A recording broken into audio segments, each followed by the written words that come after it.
Item for delivery of judgment. Item number 29, RSI 9 of 2009.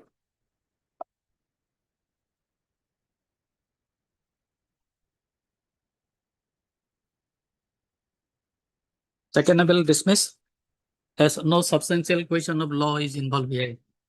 Obliged. Yes, mentioned. Lordship, I beg to mention item number 27. I have stated discussion from my added value, whether the present is maintainable or not. Item number 27. The pair being made by Mr. D. N. Gogoi, learned counsel for the appellant. The matter stands adjourned to be listed after 2 weeks. 2 weeks. And if you have applause. My lord, may I mention, my lord, Yes. item number 1, my lord, I want, which is fixed at 2 p.m., my lord. Yes. Yes. But I am busy in some in Supreme Court and Delhi High Court, my lord. I want a short date. If my lords can give me a short date, Okay. grateful. Yes, Mr. Das. Hmm. Mr. D. Das. I'll ask my colleague to inform him, my lords.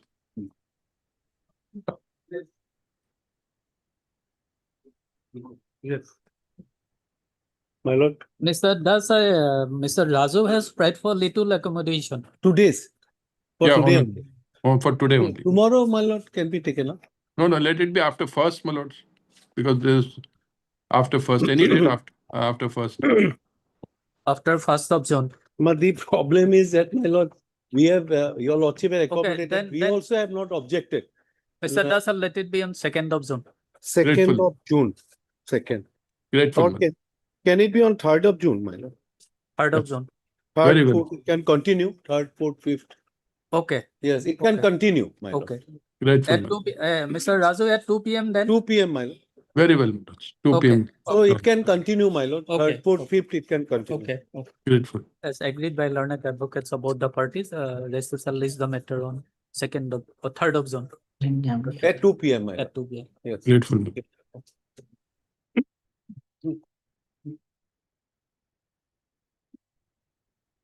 Let's read the laws. Also, the difference, item number 34 laws. We have taken a consent for the other side, as he said. The conducting counsel is is out of station, taking what is to be heard from the officer of e-laws. So I'm saying for sometimes. My lord, it may be fixed after vacation. After vacation. Okay. As agreed by learned advocates of both the parties, rest shall list the matter immediately after reopening of the vacation. Specific date. COVID. On 21st July. 21st July. I beg to mention item number 22. I have taken consent from the other side of. Mr. K.K. Bhatt, learned counsel for the appellant. But I am for a respondent. Respondent. Item number 22. 22. With consent from the other side, press for listing the matter after After 2 weeks. after 2 weeks. After 2 weeks. They are allowed. May I please, your lordship? Your lordship, I am praying for listing of an MSc appeal, IA in an MSc appeal. Maybe in the 10th of June, your lordship. Take a date from him. Obliged. Yes. Like to mention item number 18 and 19. 18 and 19. Lordship, my senior Mr. A. Sattar is unwell today. He won't be able to do the hearing today, lordship. It may be on 2nd of, if your lordship may accommodate you on 2nd of June. Second, COVID. Second possible. 2nd June. Hearing matter. Item 18 and 19.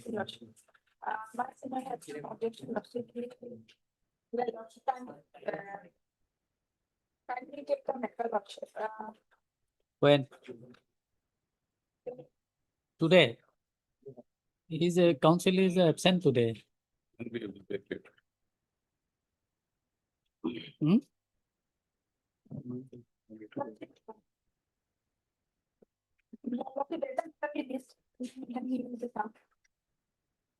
Okay, all right. Lordship. Yes. May please, lordships. One, IA civil matter, my lord, in MSc appeal, my lord. I'm for the appellant, my lord. Maybe for listing, my lord, When? on 5th of June, if possible, my lord. 5th of Yeah. June. Another matter, my lord. I'm sorry, no. In another matter, my lord, that is, my lord, in MSc appeal, my lord, fixed for, my lord, hearing, my lord. Well, usually, my Take a lord, date from me. 5th of 18th, my lord. Yes. Oblige, my lord. Oblige. When? When? Friday or any day next week. Take a date from me. Okay, Friday. Yes, My pleasure, Lordship. Lordship, with the consent of the other side, I think to mention item number 32, Lordship. 32. 32, Lordship. Lordship, the standing counsel, Mr. A. Sharma, has some difficulty to carry. So kindly, can it be after 3 weeks, Lordship? When do we want? Item number 32, Lordship. Yes, I'm bringing for an adjournment, Lordship. I'm bringing for an adjournment, Lordship. all right. After 1 week, After 2 3 weeks, weeks, after 3 weeks. After Good. 3 weeks. 3 weeks. Yes, sir. Mister, your name please? L. Sankam, Lordship. Learned counsel appearing for For the petitioner on behalf of A. Sharma, standing counsel OL. the appellant. Appearing on behalf of Mr. A. Sharma, learned conducting counsel for the appellant. You inform the other side Yes, Lordship. with consent from the other side. Price for listing the matter after 3 weeks. They are allowed. There's an interim which may be continued, Lordship. Interim order is still. Interim order pass earlier shall continue. Yes, And the leading concern is not well. item number 2. The Lordship, I appear for respondent numbers 1 and 2, and my friend appears for respondent number 4. So we haven't been served with the copy of the judgment along with the memo of appeal. They may be directed to file one in the meantime, and matter may be fixed on a particular date. Otherwise, after 2 weeks, it is difficult. Could it be on 11th of June, Your Lordship? Okay, heard Miss Musahari, learned counsel appearing on behalf of MSM Chaudhary Lordship. Ms. M. Soduri, learned conducting counsel for the appellant, and also heard Mr.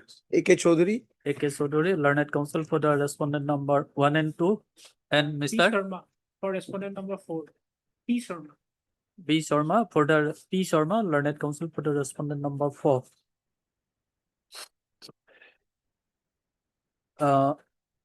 Ms. Musahari, learned counsel appearing for Ms. M. Soduri, price for listing the matter after 2 weeks. 2 weeks. Can it be on 11 as suggested by him? 11th. 11. 12, I think it may not be convenient for them. They should. Okay. 11. Okay. 11. 11. Mr. Chaudhary, learned counsel for the respondent number 1 and 2, and Mr. P. Sharma for the respondent number 4 submits that they have not been furnished with a copy of the Impugned judgment. Judgment. Impugned judgment. You have received a memo of appeal Yes. that impugned judgment has not been furnished to them, and price for issuing direction to the appellant to furnish a copy of the same.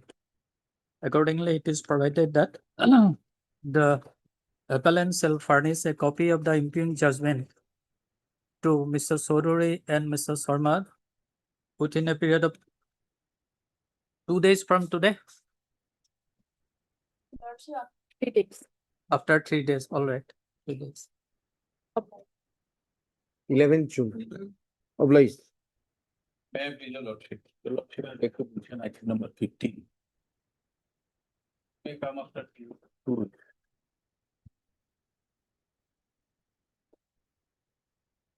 Mr. Mondal, learned counsel for the appellant, press for listing the matter after 2 weeks. Okay, they are allowed to list the matter after 2 weeks. You agree? May I please, Your Lordship? Yes, I'd like to mention for listing MSc appeal Lordship one. when? 16 or 17 of June Lordship. Order. Okay. Give your bless. 7. Give your bless. May please to your lordship, I want to mention for listing a IS bill for withdrawal of situation amount deposited by insurance company for Friday lordship. Friday. Okay. Okay. We have one more. Airport. Two airport. Items for orders, item number 3. May I please, Lordship? It's wrongly listed for order matter. It has to be come in the hearing list. Okay. Last order like that only. Okay, heard Miss, oh, Mr. L Deca. L. Deca, learned counsel for the appellant, and Miss R. AC Chaudhary, learned counsel for the respondent number 1. Respondent number 1. The learned counsel for the appellant submits that in this matter service has already been completed and wrongly listed under the column of order. And a press for listing the matter for under the hearing column after. Any that manner. It's still- Six months. Next week. Next week. The third week of June, on 18 June. 18 June. Accordingly, it is provided that register the matter under the column of hearing on 18th of June. Item number 4.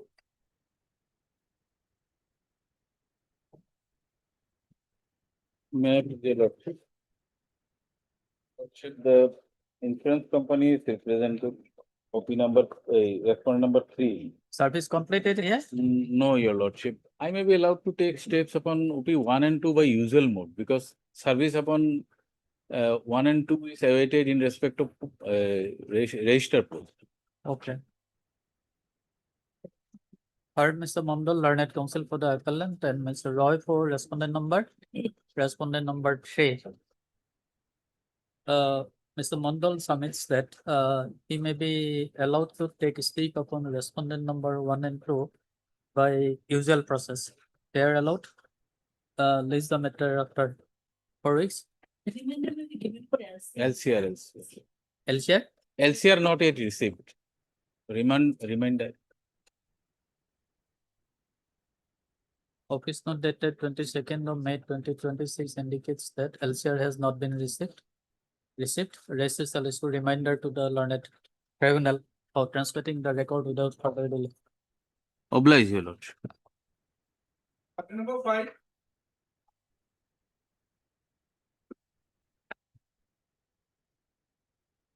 But in this, I have signed one objection letter, but that's not on records. Let me come along with the objection. You are the applicant here I am for the respondent number 1A. ma'am. There's a delay question. in IA. Yes, ma'am. I was under section 5 of the limitation act, condonation of delay of 330 days.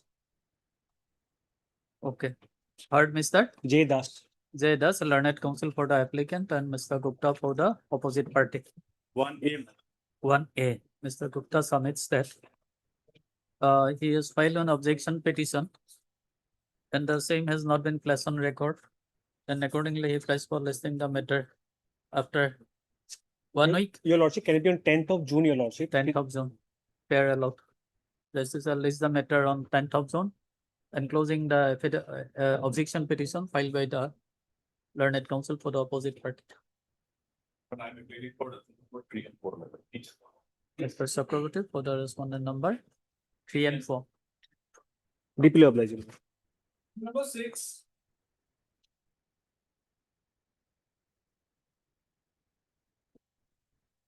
In this case, respondent number 1 perhaps has appeared, 1 condition. 2 is United Bank, United Insurance. Notices were served on them, but perhaps they have not appeared. When it was served, Long time back, first day only the notices as a postal receipt was there. If Your Lordship wants, we can take a fresh step as well. Or Dusty on United India Assurance. heard Mr. Sayola, learned counsel for the applicant. And Mr. Saha, learned counsel for the respondent number 1. On behalf of respondent number 1. appearing on behalf of Mr. S. Nar, learned counsel for the respondent number 1.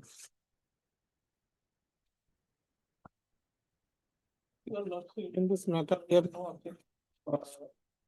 35 days of delay. 50% amount is to be deposited. No, the appeal is yet to be admitted. My lords, if my lords may see the order dated 25 to 26. Number 3 also, the notices have been served.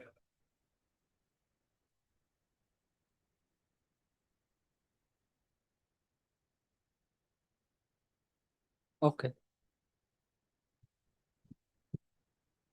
I think it should be respondent number 2, not 3. That being Bulwar.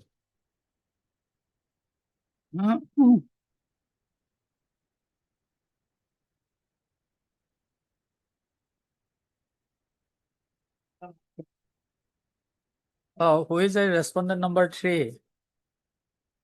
He is the owner, Your Honor. Devasis Roy. Okay. Only 3 will be required, madam. 2 is done. Okay.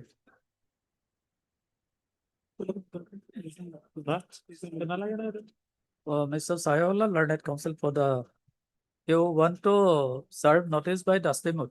Let us serve with Dusty, otherwise it will never be served. We'll try and serve with Dusty. Mr. Sayola, learned counsel for the applicant submits that he may be allowed to take, allowed to effect service upon respondent number 3 by Dastimut. They are allowed after effecting service upon respondent number 3 by Dastimut, Mr. No, the learned, no, the applicant shall file an affidavit to that effect before this court. List the matter after, Malas, after, after 4 weeks or 3 weeks? Anytime, Malas. after 4 weeks. 7 is also same, Malas. Same parties, only the 7, same, okay, same. opposite party one can appeal with that. Respondent number 1 is different. My learned friend is appearing for respondent number 1. So very grateful.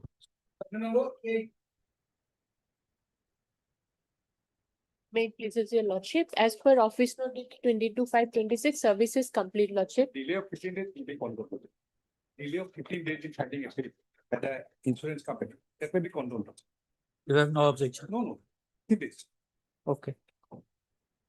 Heard Ms. Mojumdar, learned counsel for the applicant, and Mr. Goswami for the opposite party number. Respondent number 2 and 3. Lordship. Respondent number 2 and 3. 1. 4 and 5. In respect of respondent number 1, service completed. Yes, lordship. The Okay. Vakaratnama is also there. Okay. I've checked. Okay. Do you have any objection in condoning the delay? No objection. Mr. Goswami and Mr. Hawk submits that they have. It is regarding quantum, Lordship. It is regarding quantum. Okay. They have no objection in the event of condoning delay of how many days? 15 days. 15, 1 15 5, days. lordship. 15 days in filing the connected appeal.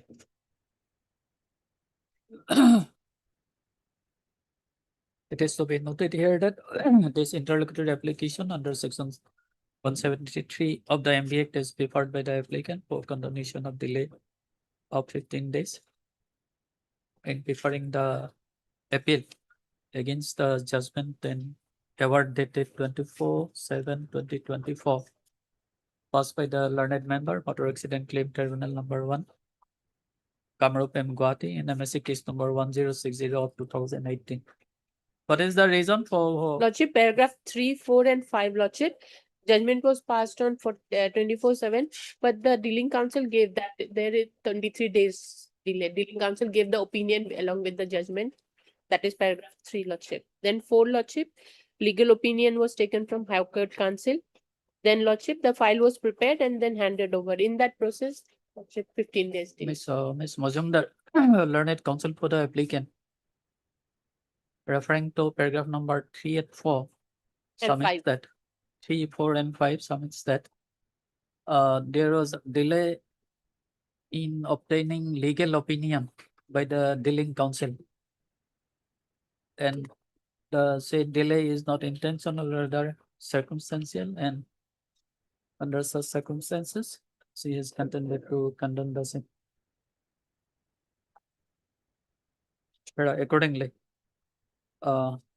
having considered the submission of learned counsel for both the parties and also considering the explanations for forthcoming for the delay of 15 days, this court is of the view that the same stands explained sufficiently, and accordingly the delay of 15 days in preferring the connected MSC appeal stands condoned.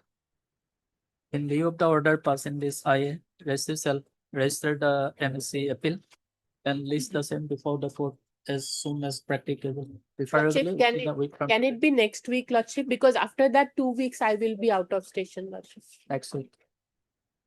First, First For of Ju- June. yes. Showing the name of the council representing the respondent number. Respondent number. Showing the name of the council representing the respondent. Because Mukaddama has been filed in the confirmation petition, otherwise name will not be listed at the admission. Our name may be shown in the first instance. Okay. As submitted by Mr. Goswami, learned counsel for the respondents. It is provided that receipt shall reflect the name of the learned counsel for the respondents in the cause list in while listing the MSC appeal before the court. Highly obliged. Third-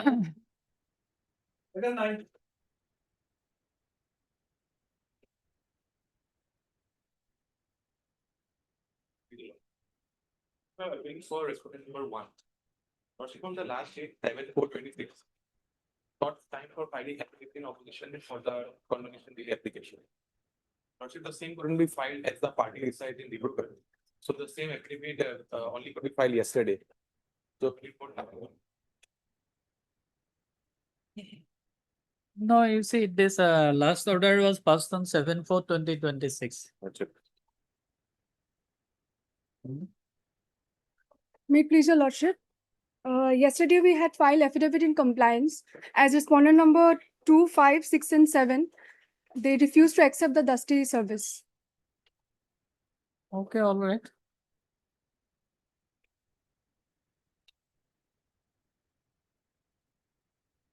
You filed the affidavit.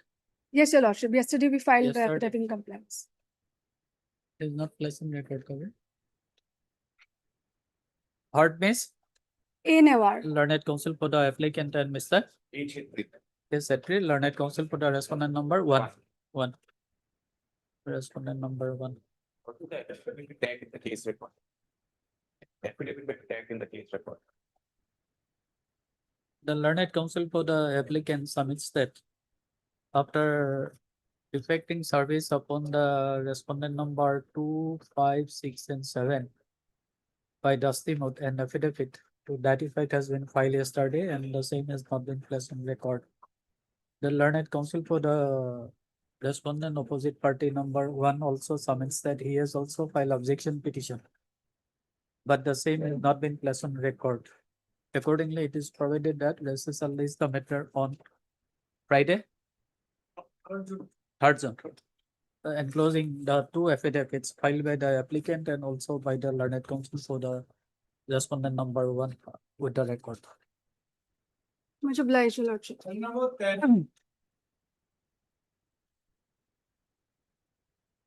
May I please, my lord?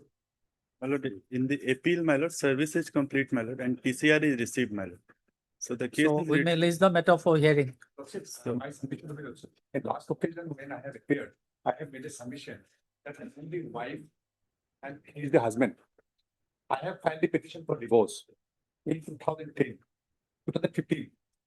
That was dismissed for default on occasions. Ultimately, case was disposed of by judgment at 7/2026. And I have married at the age of 18 years.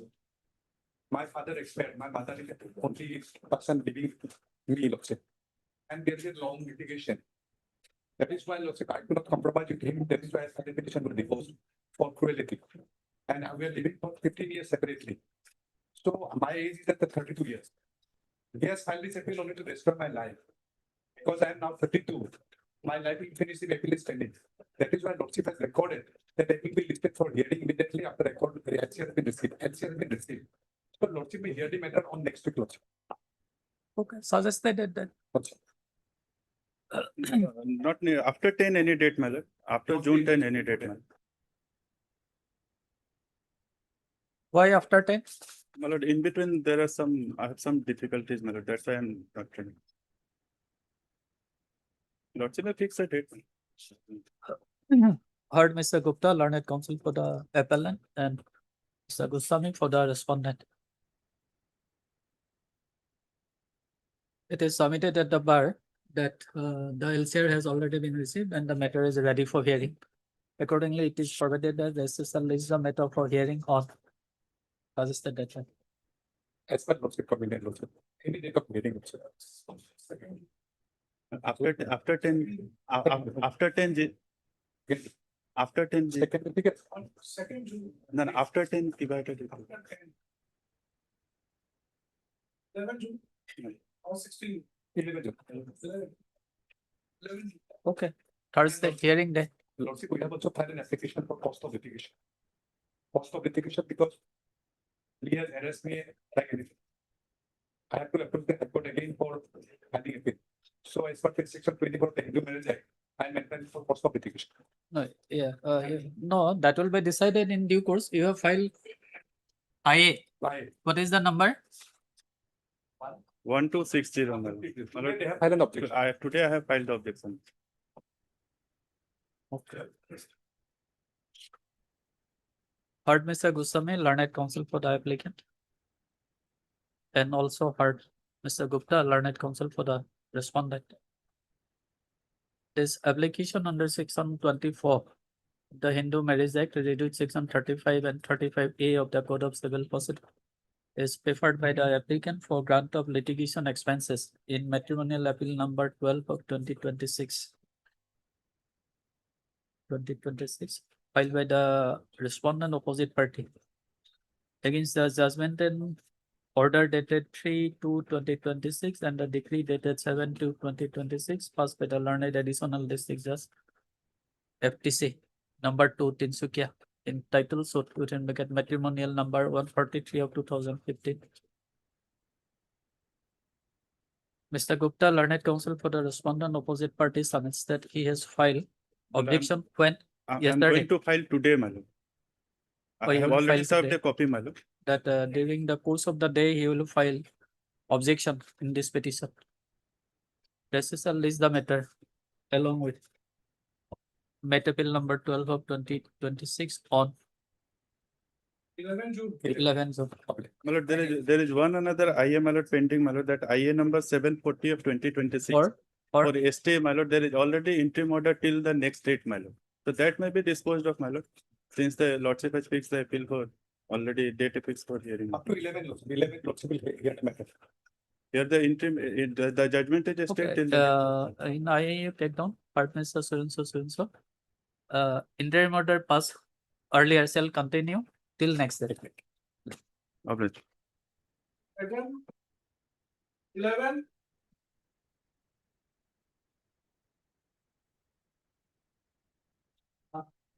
Pursuant to the last order, the PCR has been received.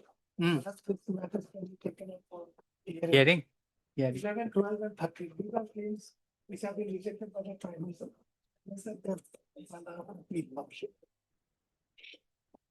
When can we fix the matter? If it's not inconvenient, I may suggest 17th of June. 17th of June. If it is Okay. not inconvenient for the court. Okay. So Heard, we Mr. Sir, 17th hearing. 16th of June. Your name, Your please. Lordship, 18th of June, if possible. Your name, please. A Dev, on behalf of D Rathi. A Dev, learned counsel appearing on behalf of Mr. D. Rathi, learned counsel for the appellant, and Mr. R.K. Dev Soduri, learned DYSGI for the respondent. It is submitted at the bar that service in this matter has been completed and LCR has also been received. And as such, the matter may be listed for hearing on When Renson is on 18th. 18th. Okay. Okay, let's just list the matter on 18th for hearing. 12 and 13 are similar matters. 12 and 13, okay. Similar order. Much obliged. 14.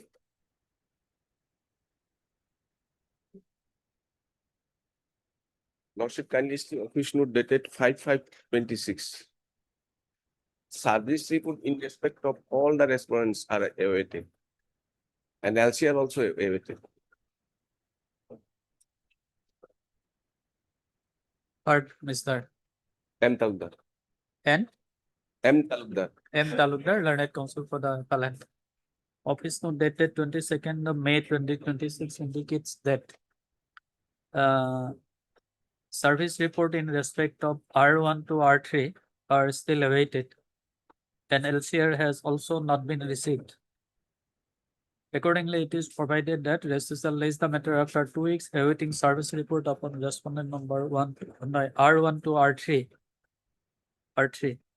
And registrar shall also issue reminder to the learned tribunal for transmitting the record without further delay. List after 2 weeks. Number 16.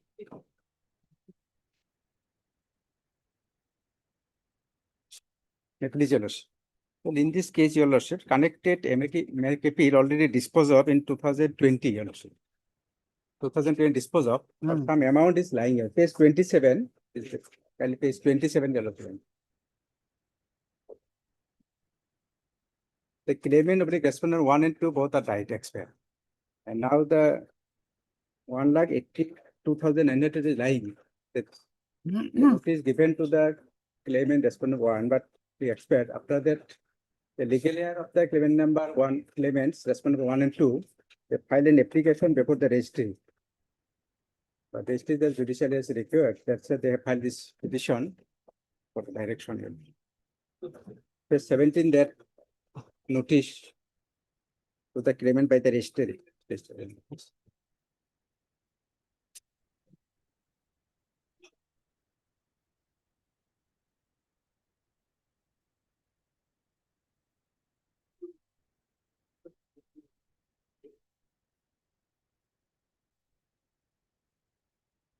After that, they have filed a representation, but it is not accepted. It's 28. I have annexed the next kin certificate and Your Lordship page 16 to 19. 3 applicants, they are the 2 sons and 1 daughter, 2 unmarried.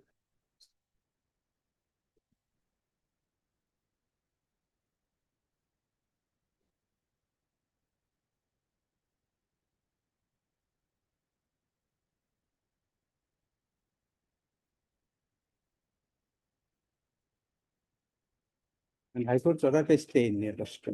No, Mr. Islam is Left. they are the legal heirs of the claimant. Claimants respondents.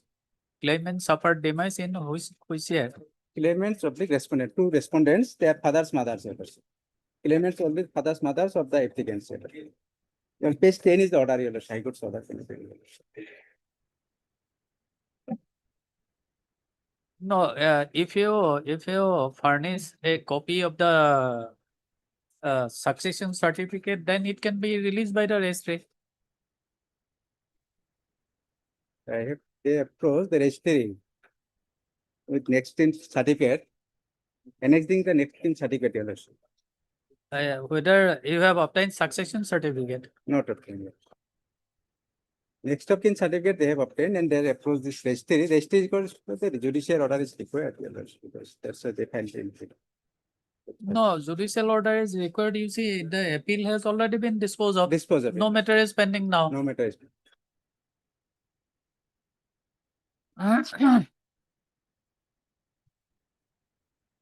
Limited period, Your Lordship, and it is 8 Your Lordship, and it is only. No, this application you have filed for impleadment. Already disposed of, but if further directing the respective after verify the records, can be considered that it is. No, after disposal of the appeal, where is the question for impleadment?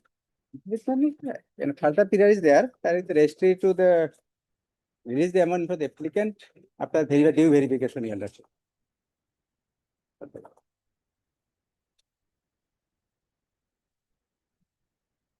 Page 8 is the material. Because registry is the approach, they file application, but the registry said that judicial order record you filed a appropriate petition before the court.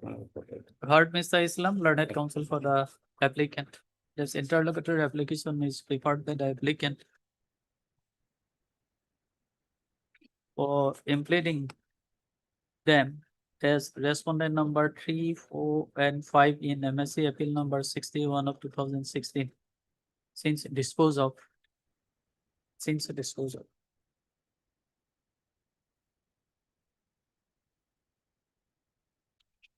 Mr. Islam, learned counsel for the applicant, submits that the claimants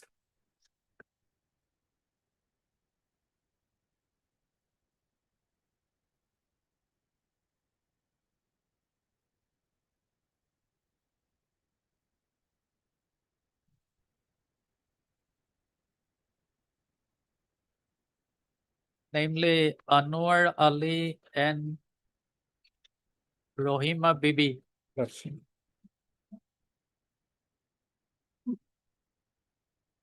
were the respondents in MSC case number 61 of 2016, which was disposed of on 26 to 2020. 26 to 2020.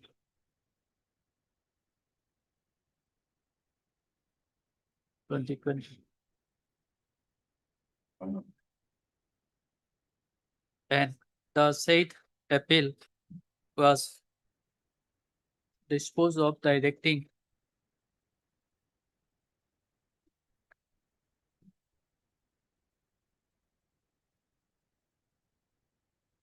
the United India Assurance Company Limited to pay a sum of rupees 3,50,000 to the respondents stroke claimants within a period of 2 months from the date of passing of that order. And after disposal of the said appeal, both the claimants, namely Anwar Ali and Rohima Bibi suffered demise. And thereafter, the applicant herein has received one notice from the registry that a sum of rupees 1 lakh 27. 82,902. 1,82,902 rupees are pending in the registry.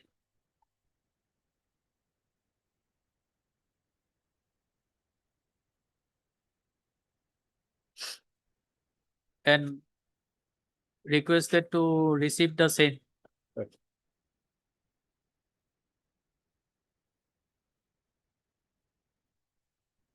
From the registry.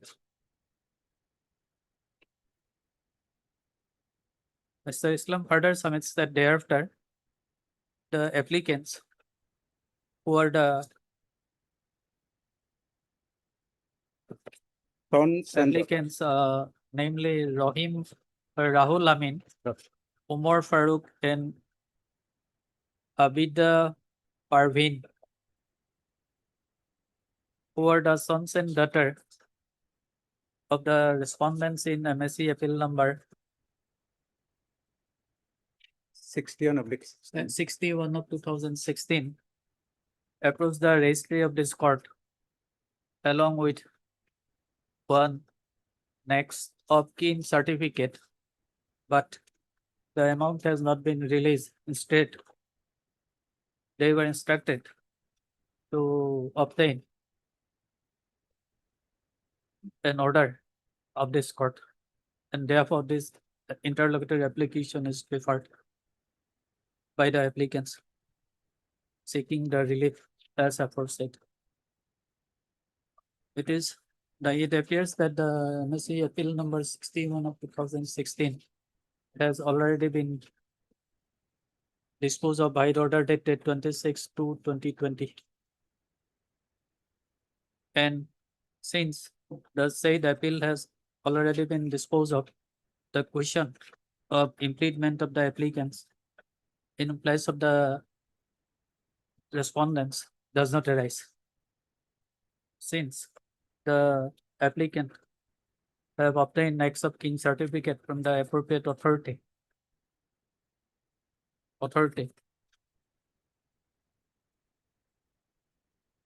And on production of the said next of kin certificate, and also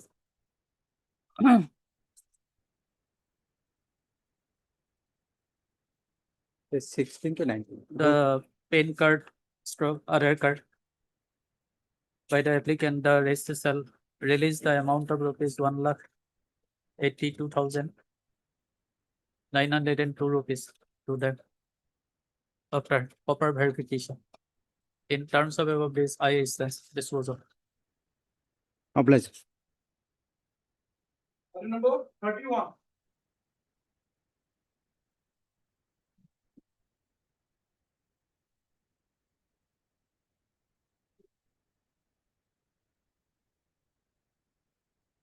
May I please allot.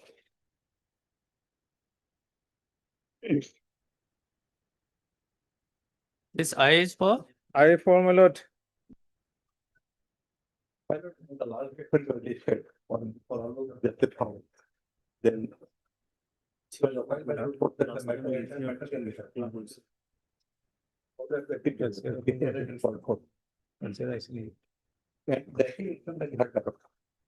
pardon? Appeal itself can be heard. Appeal. Because appeal is against stringent paradox. They have filed a title suit. My lord, here, my lord, the petitioner, my lord, they have taken lease a fishery, my lord. Fishery from the respondent NGO. And for about 12 years, they're running the fishery, my lord, and lease agreement was extended time to time. And last extension was in 2024. Thereafter, my lord, no written agreement was executed. Although, my lord, we have allowed, my lord, of verbally and we deposited, my lord, the lease amount, no execution was made. No, now you tell me, can we hear the appeal? Now, my lord, that's what I say. If the matter is otherwise ready, we can hear the appeal. That can be done, my lord. Heard Mr. Arali, learned counsel for the applicant, and also heard Mr. Morjo, learned counsel for the respondent opposite party. Mr. Morjo submits that this matter was earlier heard by another bench. No, my lord, the record was called for. I was heard. Then after no final order was. After conclusion of the hearing in IO, the court was of the opinion that if the IA is disposed, that automatically it amounts to dispose the appeal itself. That's why it was opined by the court that the appeal itself should be heard.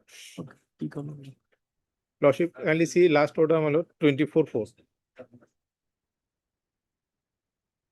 Instead of proceeding to hear the interlocutory application, the appeal may be heard and disposed of. Mr. Ali submits that he has no objection. Accordingly, taking note of the submission of learned counsel for both the parties, let's list the matter for hearing on suggested date. On 4th of June, my lord. 4th of June. Just my lord. Will be hearing day, my lord. Okay, 4th of June. Item for admission, item number 1.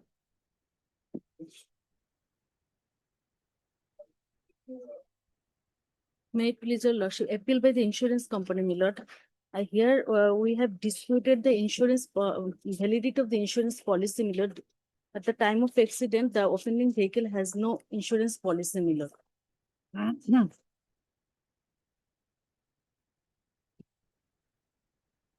Heard Ms. Esroy, learned counsel for the appellant. This appeal under section 173 of the MBA is directed against the judgment and award dated 28/1/2026. Passed by the learned member Motor Accident Claim Tribunal Kasar Silsor in MSC case number 914 of 2015. It is to be noted here that by impugned judgment and award dated so the learned member Motor Accident Claim Tribunal Kasar Silsor has directed the appellant hearing to pay a sum of rupees 6,26,677 rupees with interest at the rate of 9% per annum from the date of filing the claim petition till the date of payment. Peruse the memo of appeal and the grounds mentioned therein, and also peruse the impugned judgment and award dated 28/1/2026 in MSC case number 914 of 2015. Admit. Issue notice to the respondents, returnable and forest step be taken by speed post and also by usual process. We can await from today. Rest shall call for the record from the learned tribunal is the matter of province. Stay application is there, my lord. Stay application is there. 50%. We'll deposit, but no liberty may be given to the claimant to withdraw the amount. Why? Because we have challenged the policy, my lord. Heard Ms. S. Roy, learned counsel for the applicant. This interlocutory application is preferred by the applicant for staying operation of the impugned judgment and award dated 28/1/2026 passed by the learned member Motor Accident Claim Tribunal, Kasar Silsor, in MSC case number 914 of 2015. Ms. Roy submits that connected appeal has already been admitted for hearing and the record has also been called for from the learned tribunal. And as such, there is a requirement for staying operation of the impugned judgment and order till judgment and award till disposal of the appeal.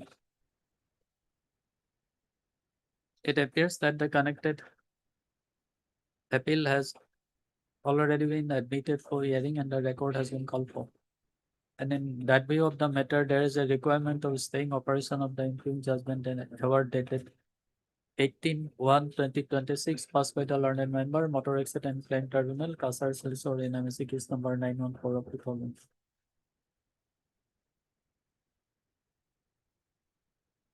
Accordingly, taking note of the submission of Ms. Roy, learned counsel for the applicant, and also considering the facts and circumstances on the record, the judgment and award dated 18/1/2026 passed by the learned member Motor Accident Claim Tribunal, Kasar Silsor, in MSC case number 727, then state till disposal of the appeal, subject however to depositing of 50% of the awarded amount before the registry of this court within a period of 6 weeks, my lord. 6 weeks. 6 weeks.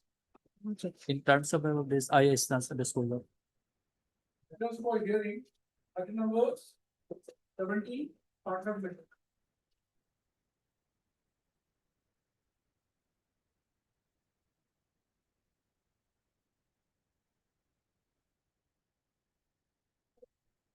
On the last occasion, Dr. was pleased to direct this CPI to place the summary of our arguments.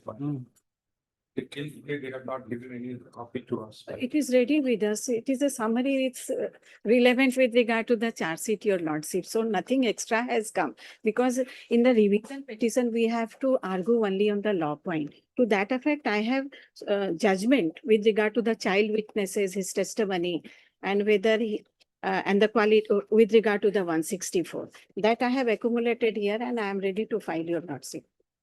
So if at all they need copy, I will give them the copy. It is very much here with me. But this is a replica of the charge sheet itself, which they. No. On the other day, direction was to prepare your argument on Yes, the it is there. specific point. Whether you have prepared your argument. For a specific point, I have the judgment, and this is the fact of the case. No, fact of the case is already Yeah, there on the record. based on the fact of the case, I have given this judgment, your lordship. And our concern is only with regard to the child witness. He has declared as a juvenile. So his trial has been separated. And he is the only witness here, star witness. To that effect, how far his witness, his statement is reliable, I have collected all the material. It is very much here. I can give you lots.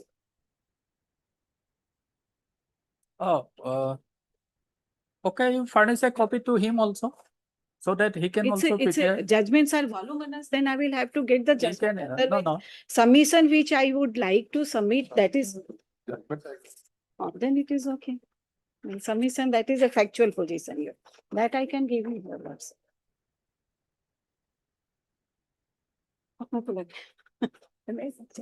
Submission wali ki response.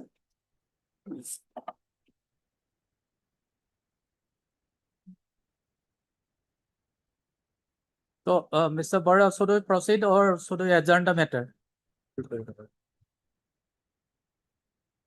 Next day, my lord. When? I think as per your lordship convenience, my lord. Okay. Okay. On of sign of 16.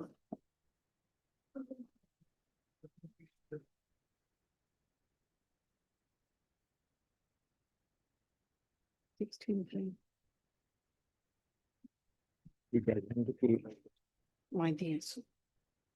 Couldn't get that, 16 June. Huh? Okay. 16 June.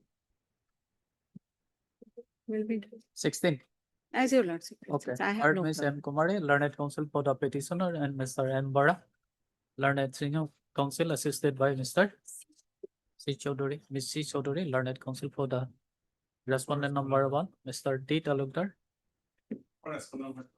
learned senior counsel assisted by for the respondent number 2, respondent number Judgment 2, waived. as agreed by learned advocates of both the Agreed. parties, let's list the matter on Competence of the child witness, Uh, judgment number, 16 this one. as top of the list item. Something. At the beginning of the day, we will take up the matter. Ms. Kumari, will take up this matter as first item. On 16th, your lordship. Yes. Much. The numbers 18 and 19.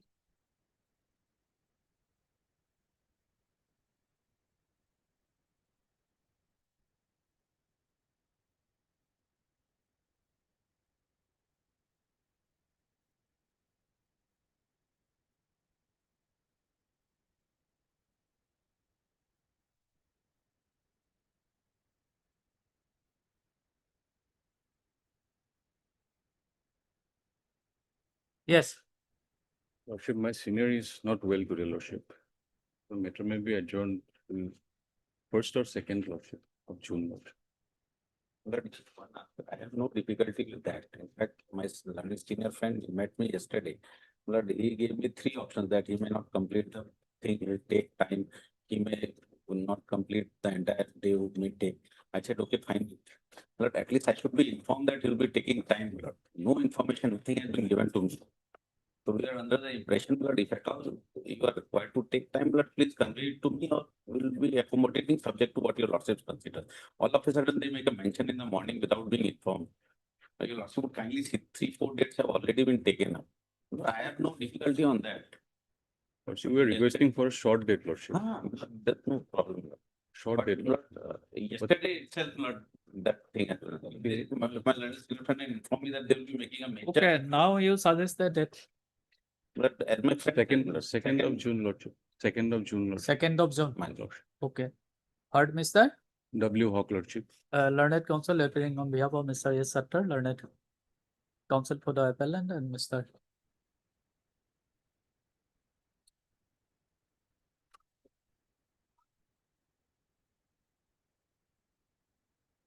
On the last occasion, one substantial question of law was framed. Yes. Additional. 41, Additional. Yes. And also heard Mr. Dubey, learned counsel for the respondent. As agreed by learned advocates of both sides, raises at least the matter on 2nd of June. Obliged, Lordship. Number 20. Order.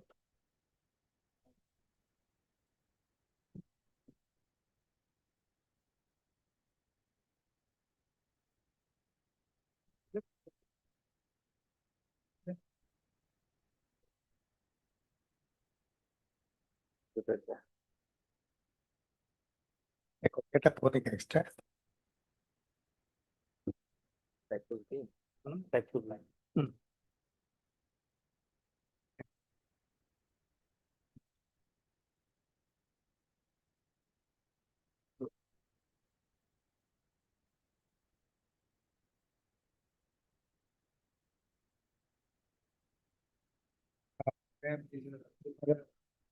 I have got a copy of this. Date. I have to go through it. And I can get it.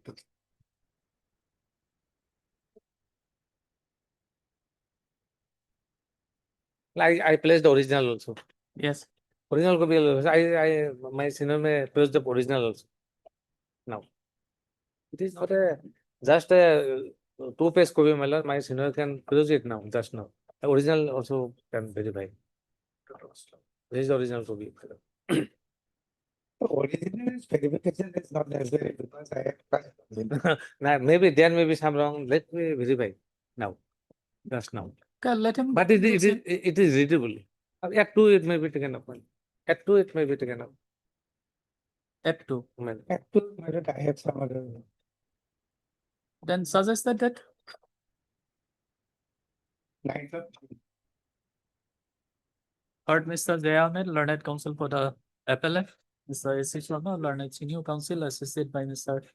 G. Bhardas, learned counsel for the respondents. Person to order dated 28/4/2026, Mr. Ahmed, learned counsel for the appellant, has produced the original copy of the It is readable, my lord. deed of It can be read distinctly.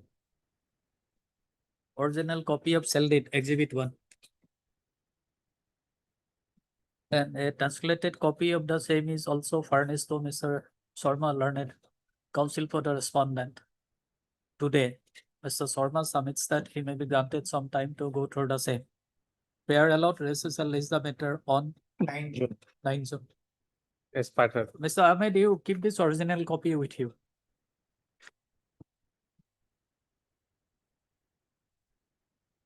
Becomes 21.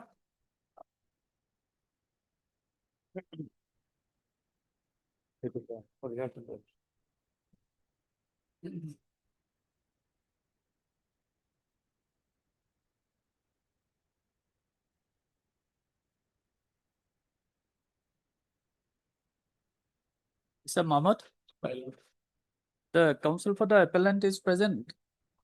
Yes, he should have been present here. And this is, in many earlier times, he also remained absent. And due to this, the decree which was obtained since 15 years back is not yet executed, could not be executed. He filed several cases. In every case, this case is dismissed. And again, this case has been filed. And I will show that earlier, the persons who were in his own party, they are made respondents. So those things I will argue, but he is not here, so what is? But this is None appears for the appellant on call. However, Mr. Mahmood, learned counsel for the respondent number 1 present. Is the matter on. Fix it. 23rd June. In the event of subsequent non-representation of the appellant, appropriate order shall follow. It will be a little upgrade. Because after 30 days, on 18th, it's June 18th, published. 23.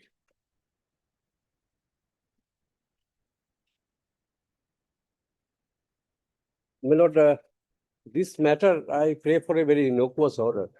May lordship be disposed of. This is an injunction appeal, my lord, which was filed, my lord,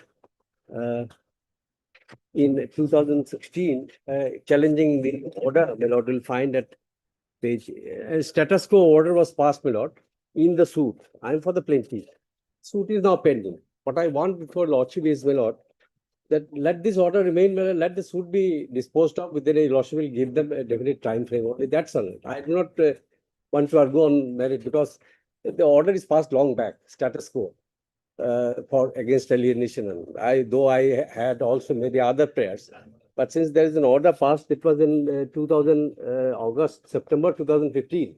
The matter is being pending. Let the order remain. Lordship will only direct them to the trial court to dispose of as early as possible, preferably within 2-3 months. Lordship may. That is the only prayer because I do not want to pursue the main challenge that I made because it's passed long back, my lord. So only lordship will dispose of. Because since the time has passed, No, that's all right. That's all right. Yes, what is your objection? No objection. No objection. Heard, Mr. S.P. Roy, learned. P.K. Roy. Oh, P.K. Roy, learned counsel for the appellant. And also heard Mr. Sharma. R. Sharma for the respondent. There is an order in I number 1393 of 2016, 95/2016. In terms of that order, appeal may be disposed of. No, my lord, let it be, why not, because the lordship will not go in merit, my lord. Only but let the original order remain. Because this order will be merged with the final order that the lordship will file. I don't want only, my lord, that was the interim stage passed. Because that would create a problem, my lord. I want that order, the passed by the trial court should remain there. Yes. I am doing Similar was the order. No, my lord, let the lordship will only indicate the order passed by the trial court will be there. Status quo order will be there till disposal of the suit. That was the trial court order. Okay. I do not want the interim Uh, order is will not remain. Mr. Roy, learned counsel for the appellant, submits that this appeal was directed against one injunction order. Dated Wherein 21, page 52.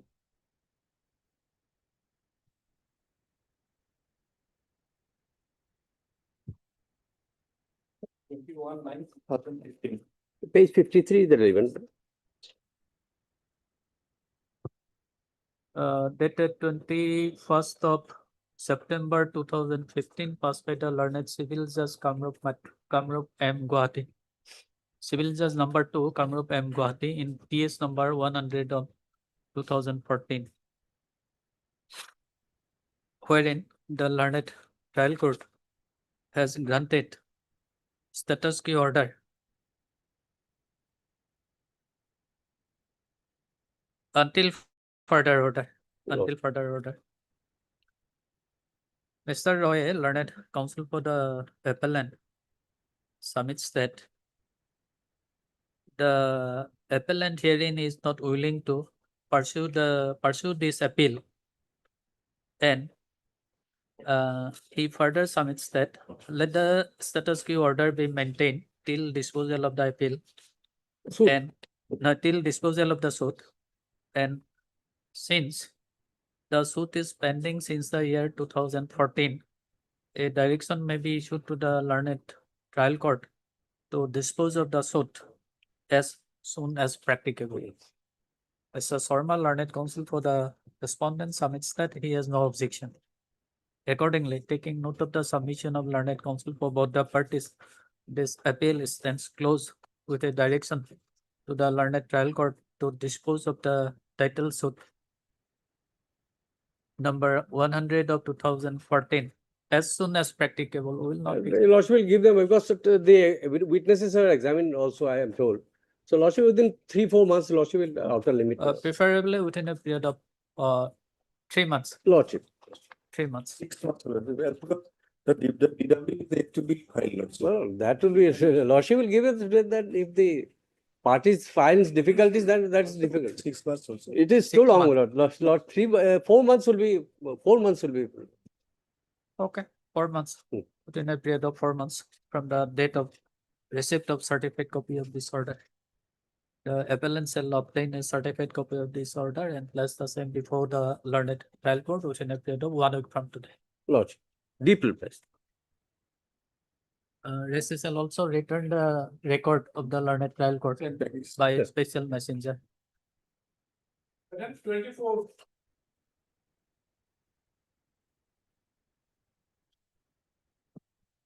Well, in this case, I have filed this appeal, my lord, for enhancement of the award, my lord. It was, my lord, some wrong calculation was there, multiplication was, my lord, accepted there on the basis of the mother of the deceased, my lord, who filed this MSc appeal, my lord. It has to be the age of the victim, my lord. And second part is that his income was 10,000, my lord. He was a government employee at the relevant point of time on contractual basis. All of those employees has been regularized nowadays, my lord. And at the time of death, he was drawing 10,000 salaries. But it has been calculated, my lord, only 8,000, my lord. So, my lord, and future prospect was also not calculated, my lord. So, it is on the basis of that. May I read the judgment first, my lord? It is death case, my lord. Page 20, my lord. And except 4. What is the brief facts of the case, my lord? I just reading, my lord. The parents of the deceased Biplobjit. No. Mr. Das, reading the entire judgment is not required. Lordship. You briefly Yes, I am reading the come facts. to the points Yes. which according to you the tribunal has wrongly taken note of. What are the points? Yes, my lord. I have stated in the grounds, my lord, but my lord, these grounds, my lord, it is actually fully covered case of your lordship, my lord. I have just calculated the amount also. What has been wrong here, my lord.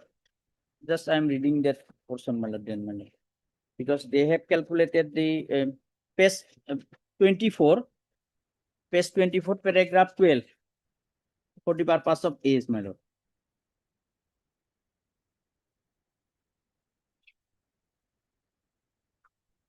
Yes, in the claim petition, the age of the Aditi Rai has been mentioned 43 years. The claimant side has not examined Aditi Rai as a claimant witness. No documentary evidence in respect of the age of Aditi Rai has been submitted in case. Now the age of the Timothy Aditi Rai is to be determined on the basis of the circumstances as available in the case concerning the determination of the age. In the claim petition, the age of the deceased Biplojit Roy has been mentioned 24 years. In Exhibit 6, the postmortem report of the deceased, his age also has been mentioned as 24 years. If we assume the age of the 24 years, then the age of the murder of the point of time, at the point of time, would be in the age group 46 to 50 years. Therefore, I assume the age of Aditi Rai at the time of death of her son in the age group 46-50 years. Would the age group Aditi Rai in the age group 46-50 years, the proper multiplier will be 13 as per guidelines of the Honorable So, Apex. according to you, what would be the multiplier here? 18, my lord. 18. 18, my lord. 18 on what basis? On the basis of the death, my lord, age of the deceased, my lord. Age of the deceased. Yes, my lord. I have also this chart also, my lord, Honorable Apex Court chart. It is specifically mentioned the age, my lord, regarding the what will be the calculation, my lord. This chart, my lord, it is if age group is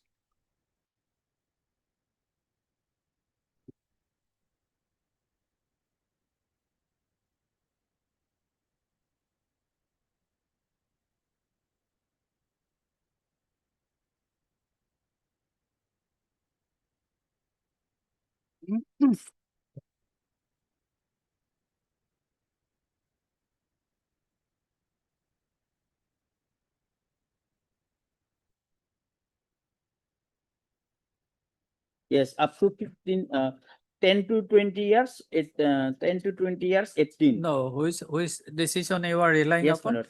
I'm Sorla Burma? all those branches. Sorla Burma? Yes, my lord. All this judgment was, my lord, reported 2021, 11 SCC 780. I'm giving supplying this all those, my lord, judgment, my lord. I have marked also subsequently, but just I am reading the main point, my lord, from the judgment. So one is a multiplier. 18, my lord. No, Because, no. yes. Your 1 point is Yes, is a my lord. multiplier. Multiplier because, my lord, if the age is, my lord, 21 to 25 years, it will be 18.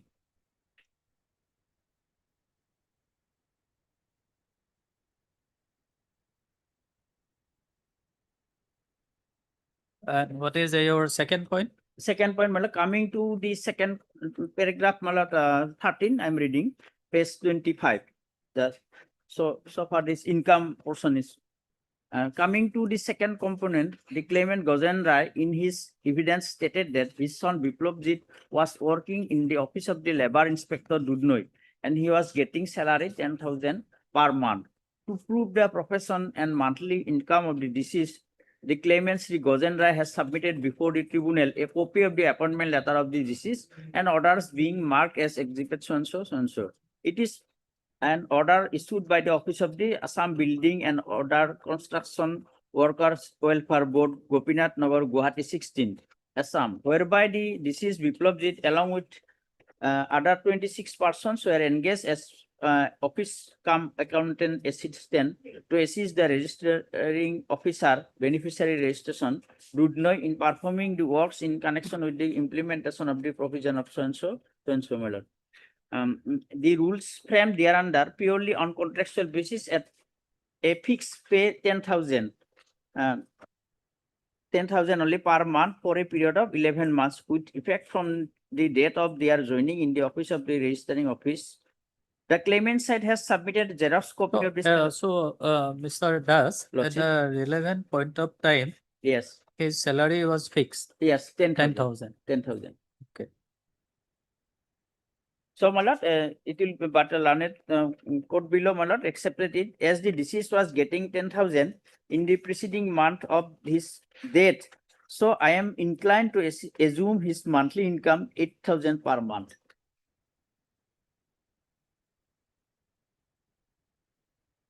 And so far, it is, my lord, concerned paragraph 14. It is mentioned that admittedly, it is found that the deceased at the time of death was unmarried and left behind only one dependent, who is Mother Odiki Rai. So the deduction towards personal and living expenses, this would be 50%. It is correct because my lord, father portion will not come here. But if it is calculated the 8,000 per month, my lord, and it is 96,000 in a year and 50% accepted. But according to me, as per your lordship judgment, this reported, my lord, 26 1 GLT. That was, my lord, 26 1 GLT 117.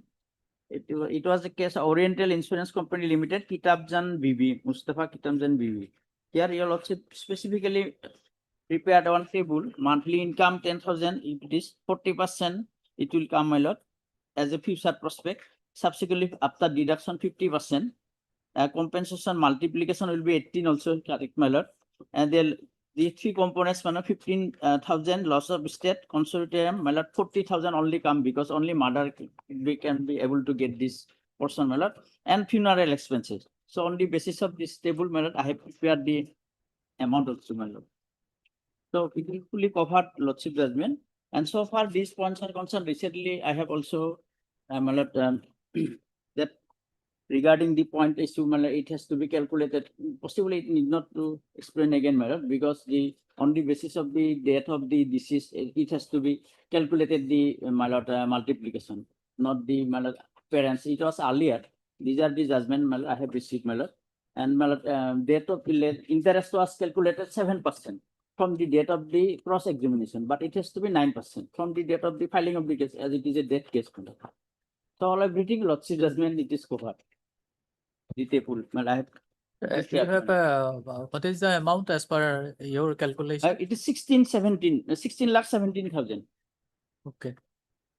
Better you do one thing. You furnish a copy of the calculation sheet to Mr. I have already given him in WhatsApp. You have given to him. Lordship, Yes. some submissions to make, Lordship, in this. Okay.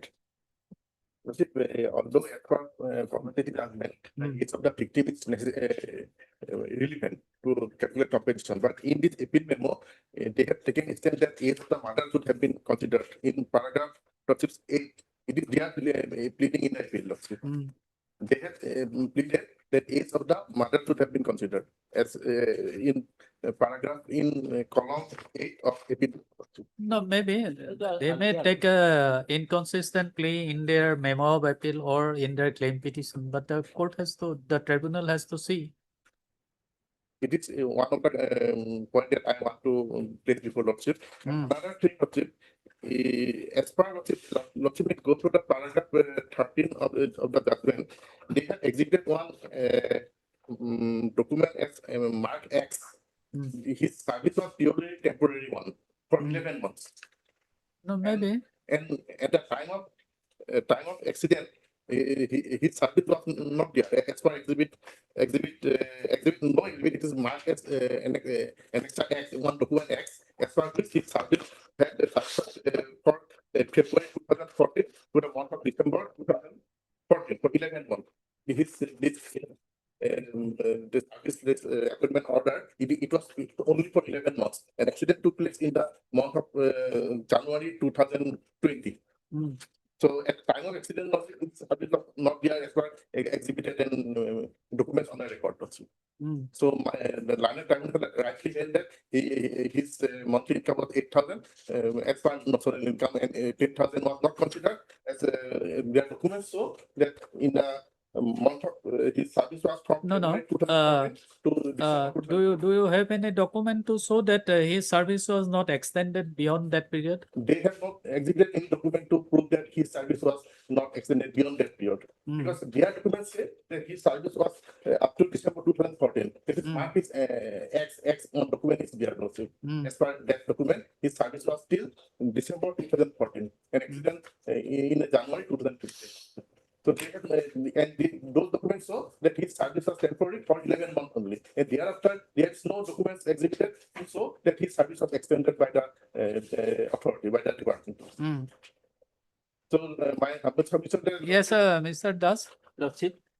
All right, yes, it was a at the time of argument or pressing the exhibit at the time of examination of witness, possibly it was not malad given. But so far my knowledge is concerned, those are the employee are working malad. But he is unfortunate person malad. His name is here. I have the office order also, appointment order malad. That's Already okay, record also. 11 months. 11 months it was there, but it was extended. That period was expired, but it was in the document I have seen no document that his service was his name was at serial number 20, Biplabjit Roy. 10,000 per month salary at the in the year 2014. Obviously, possibly if he could survive, it will be enhanced. But 11 months initially, but there or his No, Mr. Das, you say, do you have any document to show that his service was extended beyond 11 months? He died in the year 7 February 2014. I have to collect then the other colleague, his colleague certificate, my lord. Because he has expired, my lord, in accident itself, my lord. As per litigation record, also my humble submission is that his service expired in December 2014 and he died in January 2015. So there is no document to show that his service was extended after December 2014. So my humble submission, Lordship, that learned tribunal had rightly taken 8,000. That is my submission, Lordship. 8,000 is the national income. Yes, at that point of time, that took. But Supreme Court says that, my lord, if there was not such type of, my lord, cross-examination, my lord, rebuttal evidence, it has to be accepted, my lord. If it is on the basis of this type of my appointment letter itself, my lord. I have the judgment also. I have given all marked here also. Yes, work, my lord. Only 10,000 per month. It is sufficient, as a government employee, my lord. Obviously, it will be enhanced. So, my lord, 10,000 is the reasonable, my lord, according to me, on the basis of his papers, my lord.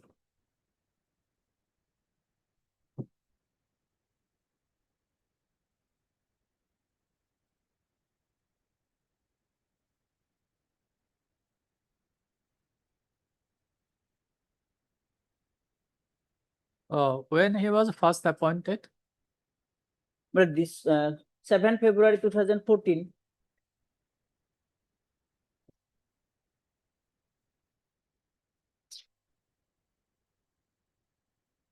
And can you show any document that his colleagues, service of his colleagues were extended beyond that period? Yes, my lord.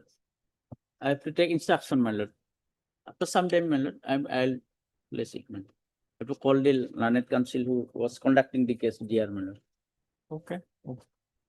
Part Mr. Astras, learned counsel for the appellant, and Mr.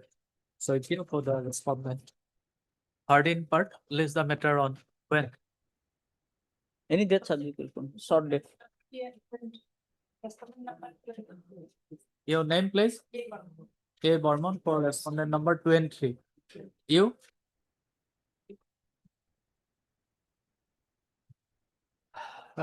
List the matter as parted on.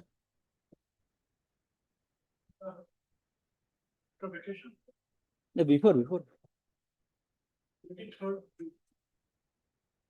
Short date if possible. Short date on. Just now. 16 June. Establishment. Numbers 25 and 26.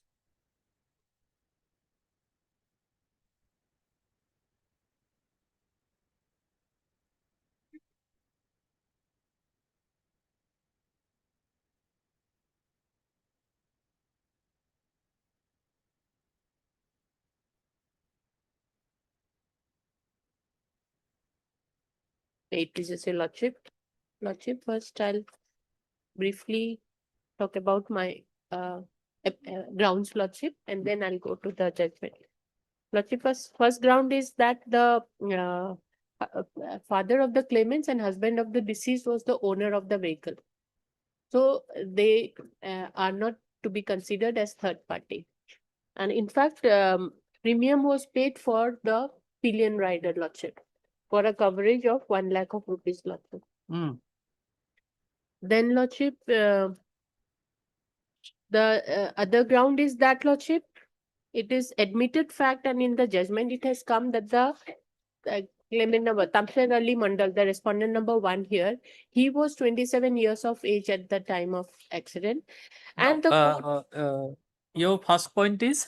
First point is that the claimants are not third party as against the owner of the vehicle, because he is the father of the claimants and husband of the deceased lordship.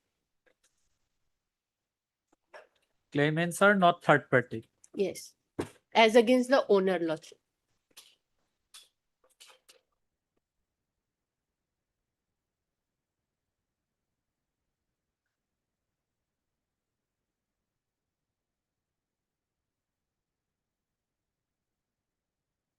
Owner is the father. Father and husband of the deceased and Deceased. father of the claimants. Claimant number 1, stepfather. Claimant number 2, he is the father. That covers my Second ground point. B also. C lordship, admittedly the Tamsir Ali Mandal, the claimant number 1, was 27 years of age at the time of accident as per his own evidence.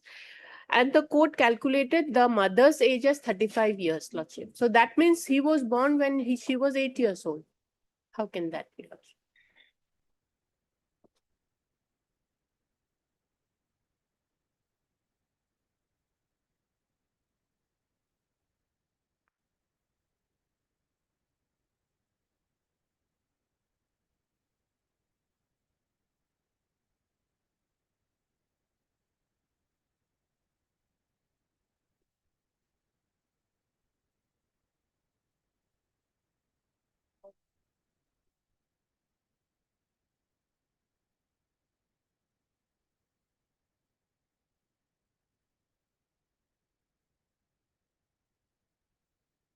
Yes.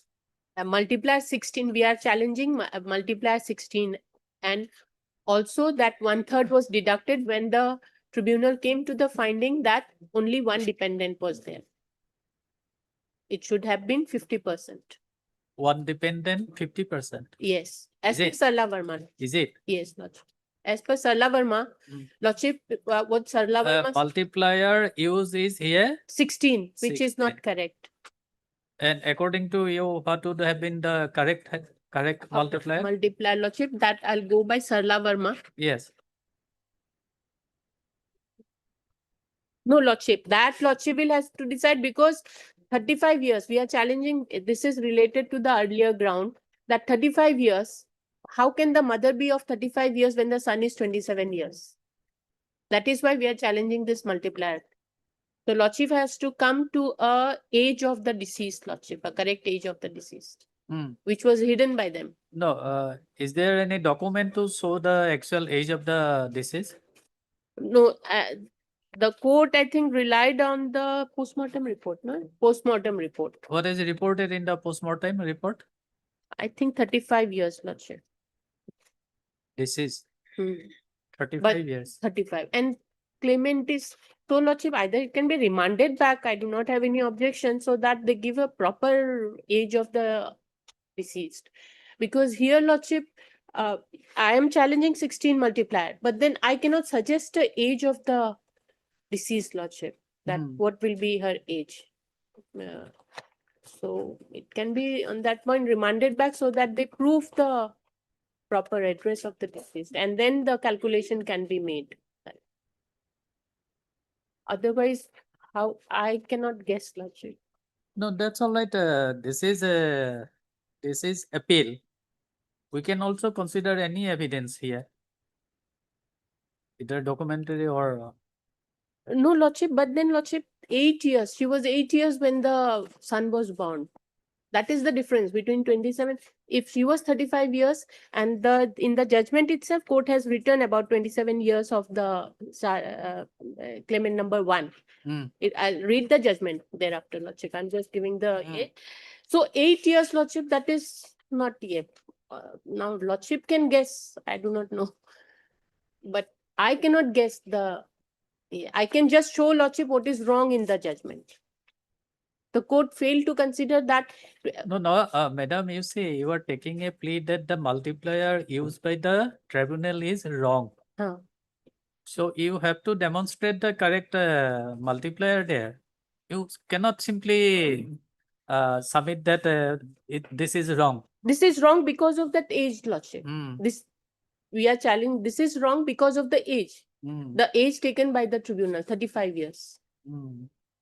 Lordship can guess 50 years or 55 years, something like that. No, we cannot guess. We have to rely upon some document. Even we can rely upon the postmortem report also.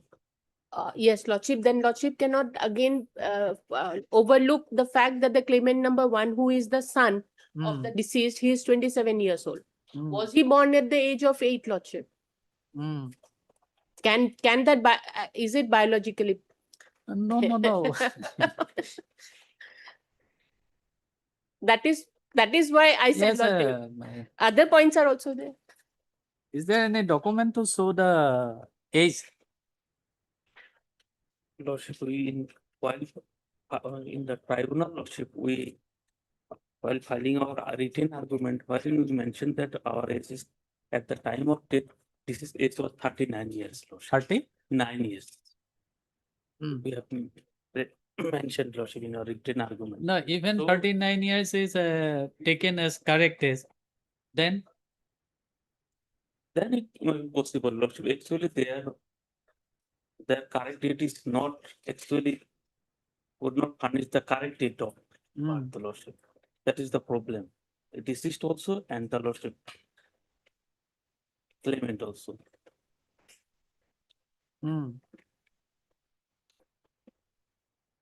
They can give ID, voter ID or something like that, Lordship. that cannot be relied upon to assess the age. That is true. That is true. And in argument, if they say 39, how can that be? They have given a document, and that's why we are challenging it. Lordship, on the 2 points, they have filed this appeal. On the first ground, Lordship, that the claimant, who is the son of the owner of the vehicle, and deceased was the wife of the owner. Accordingly, they have challenged that point, Lordship. Actually, what happened, Lordship, in this case, the deceased was a billion debtor. So that point may not come into the effect, Lordship. Billion debtor is separate. He has not played any role, Lordship. In this case, several judgment is there, Lordship. In Supreme Court says that insurer and insured and other persons are third parties. So that point is not entertainable, Lordship. And so far, the second point is concerned, Lordship. In postmortem report, it is mentioned as 35 years. So, Lordship, considering the age, Lordship, we have mentioned, however, on the not on the evidence, we submitted at the time of death, the deceased was 39 years. But multiple which has been considered by the learned tribunal, even Lordship, at the time of death, she was 39 years, even that can be applied as per Sarala Verma, multiplier 16.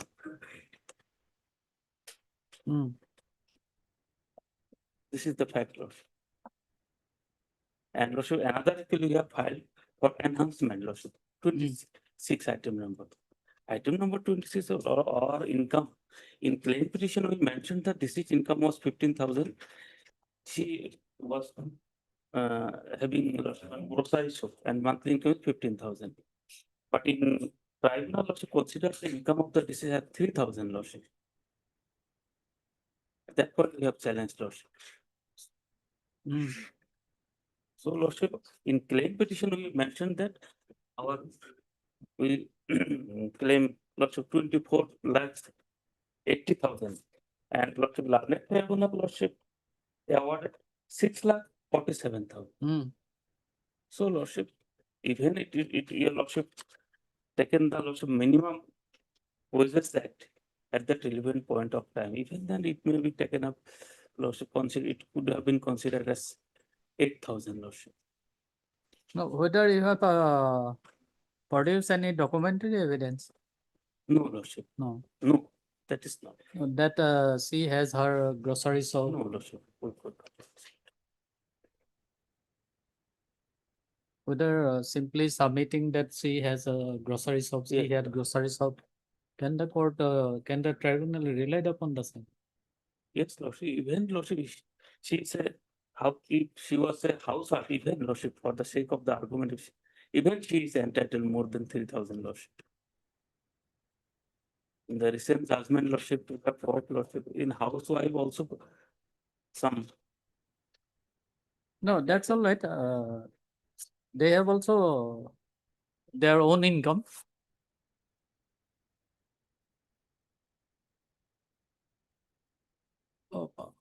Which judgment of the Supreme Court you have relied upon to show that the except the insurer and insurer, the rest are third party?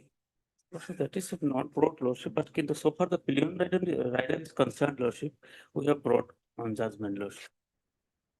Pillion rider, even lordship, the Delhi High Court lordship, while dealing a matter in appeal, all the insurance. No, pillion rider, she has not raised any objection. Because a premium has been paid in respect of the pillion rider. 1 lakh rupees is the coverage lordship. PA to unnamed passenger number 1, amount 1 lakh. That we can give. There is no issue with that. Because the husband is the owner of the vehicle. There was another coverage for compulsory PA to owner and driver, 1 lakh rupees. These two coverages are there. You produce the Supreme Court decision, we'll see. But in Delhi High Court lordship, dealing a matter in appeal lordship in a similar situated cases lordship, wherein all the insurance companies were chairmen were asked and a third discussion or took place lordship, while Delhi High Court held that lordship, and that the judgment also brought by the Supreme Court also. No, that's all right. You produce the decision. Lordship. Is it available with you? Right now, lordship, not available. When you will be able to produce the same? Except lordship, insured and insurer other lordship. Any date lordship may be fixed lordship. Okay. Friday, how many cases are there?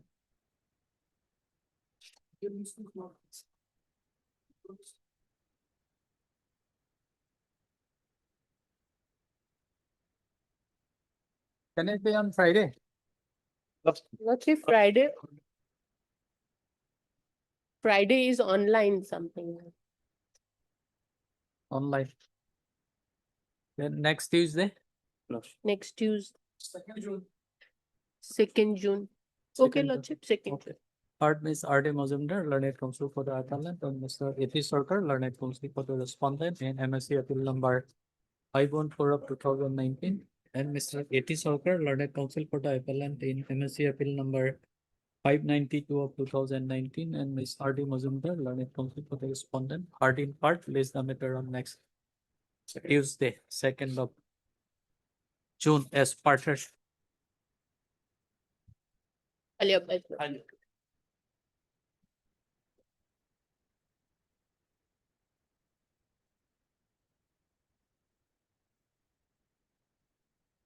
Twenty-eight.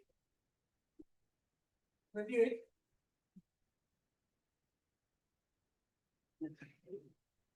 Lordship, facts are like this, Lordship.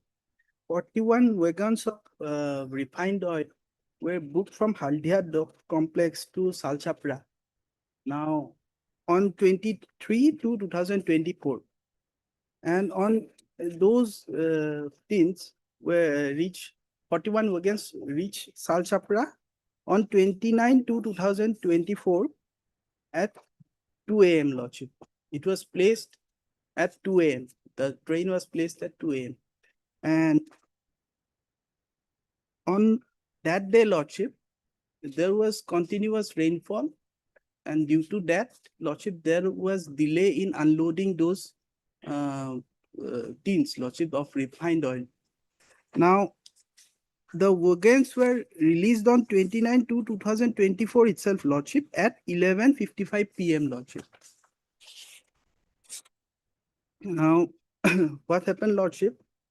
Due to the delay, Lordship, in releasing the wagons, they imposed demurrage charge upon the applicant, Lordship. Lordship, at page 20, this is a statement, and an amount of around 2,183,000 was collected, Lordship. Page 20, Lordship.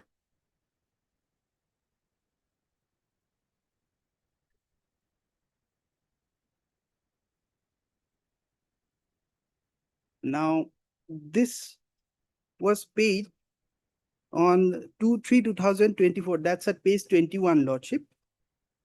Herein also, it has been said that in the remark column, Lordship will find just above the dark line, Lordship, in the middle portion, the remark for the collection of demurrage against invoice number 15 dated 22 to 2024.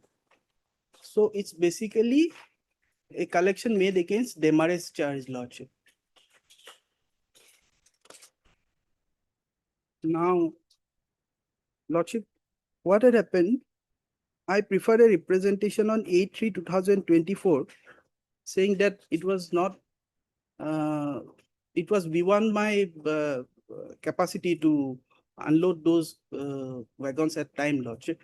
And at page 26, Lordship will find that this is due to the continuous rainfall, Lordship, and Lordship, since the approach road to the station was also covered with mud and slush, and due to Lordship, failure of electricity, the wagons could not be unloaded on time, Lordship. They rejected it. Where is the representation? Page number? Page 26, Lordship.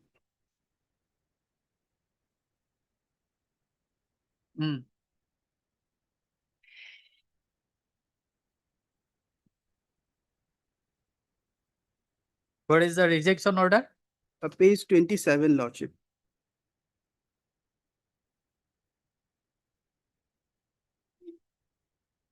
Page 27 is the rejection. No reason was assigned whatsoever in this rejection order, Lordship. Now, I approached the Railway Claims Tribunal, Lordship. Therein, I preferred my application as demurrage charge was collected. I claim for waiver of that amount. Now, the respondents, what they did in their written statement said that it was penal demurrage what was collected from me, not demurrage. That's at page 30.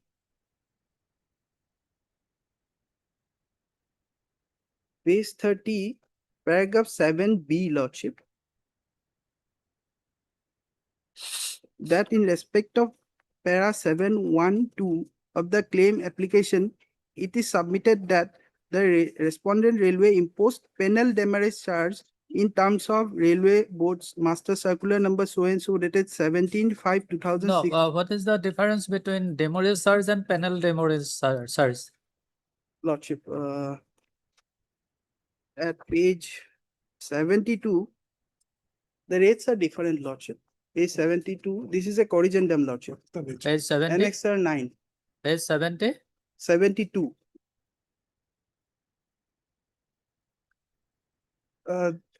These are basically rates fixed by the railways, Lordship, basing upon the circulars of the railway board, Lordship. Paragraph 3.0 relates to demurrage charge and paragraph 3.4 relates to penal demurrage charge.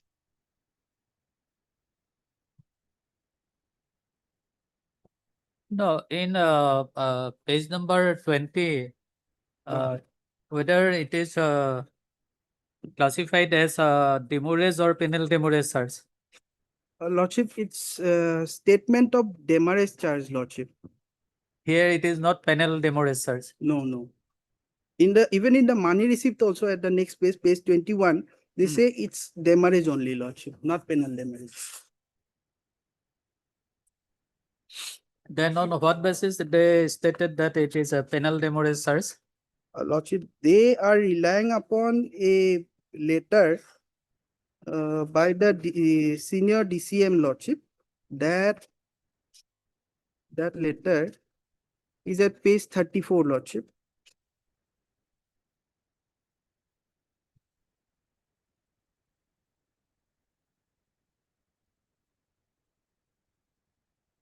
Page 30? Page 34.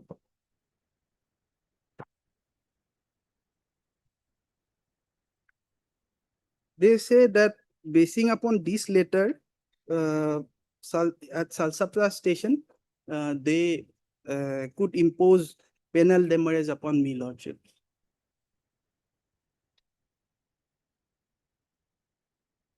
Now,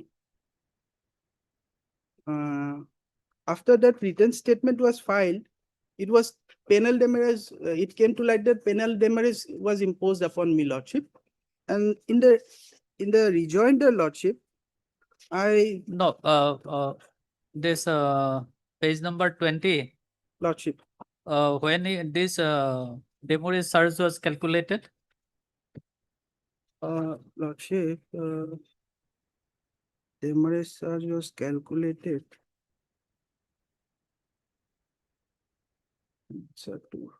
Just a minute, Lordship.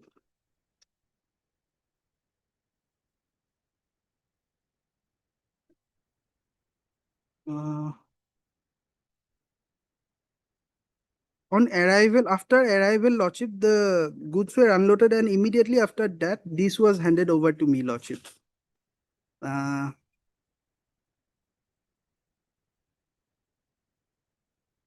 date as such is not given.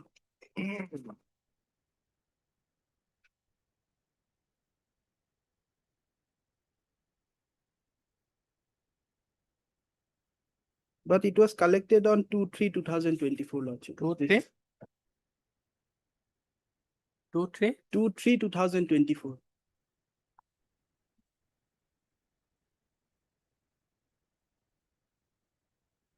Two, 2022. 24, Lordship. 24. Lordship.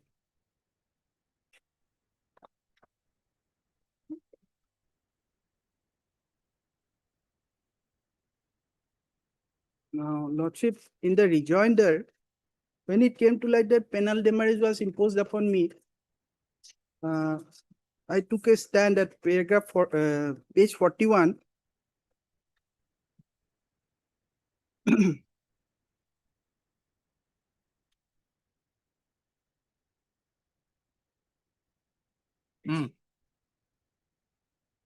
Page 41, the second paragraph, Lordship.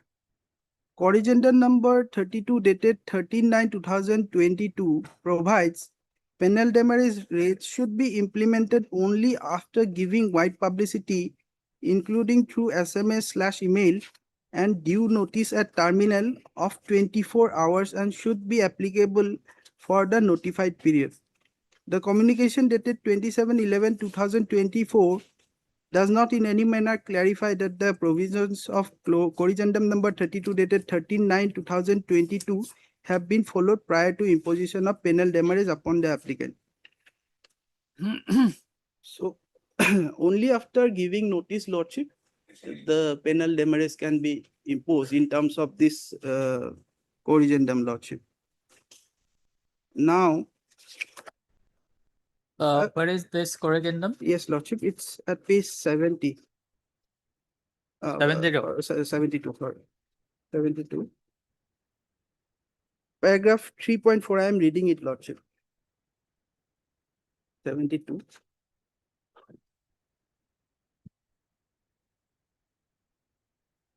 Page number? Page number 72, Lordship.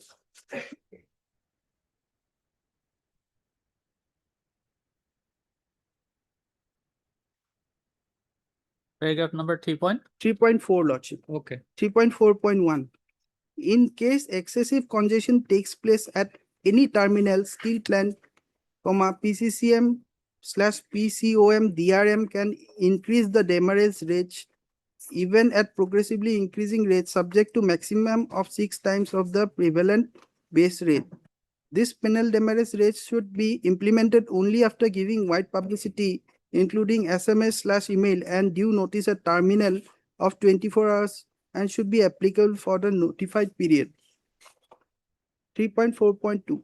The rates can be increased by say 2 times or 3 times or so on and not necessarily 6 times at one go in all cases. In fact, railway may decide to levy variable rates like 2 times for first 3 hours detention, 3 times for next 12 hours detention and so on and so forth. Railway must judicially evaluate the situation and rates should be increased on merit to the extent considered justified. Levy of 6 times rate should be resorted only when the situation becomes very alarming. Modalities for implementation of penal demurrage charge are given below for compliance.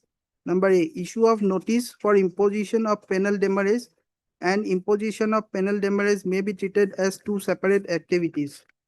Number B, notice period for imposition of penal demurrage, which is for duration of 48 hours at present may be reduced to 24 hours.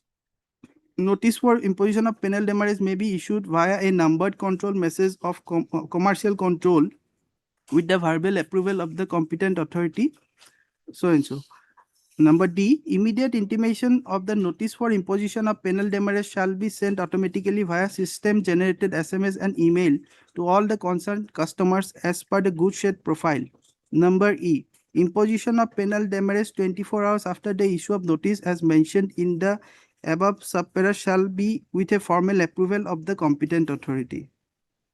So, in this case, Lordship, no notice was served upon me prior to imposition of the penal demurrage. And there was no wide publicity either, Lordship. What they said in the written statement is that they informed me over phone, Lordship. And they are relying upon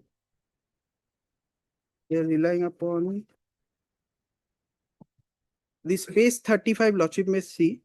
Page 35, this is a communication which they are relying upon to say that, Lordship, they informed me over phone. Page 35.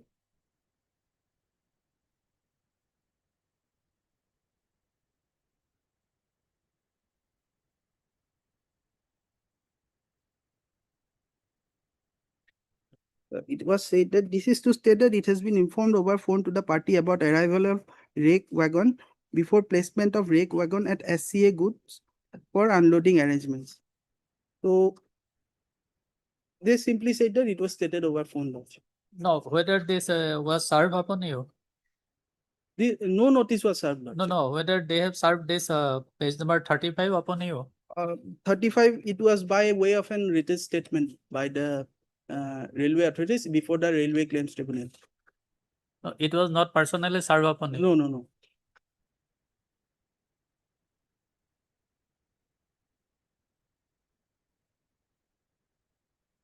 Now, Lordship, the railway claims tribunal, when I approached, it was OA 22 of 2024, page 54, Lordship will see how it was considered, Lordship.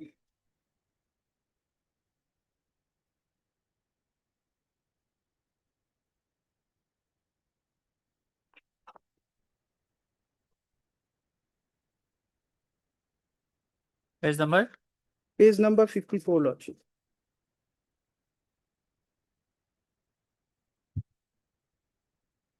Yes. It was a common judgment, Lordship. Number 2 relates to my case, Lordship. This 2.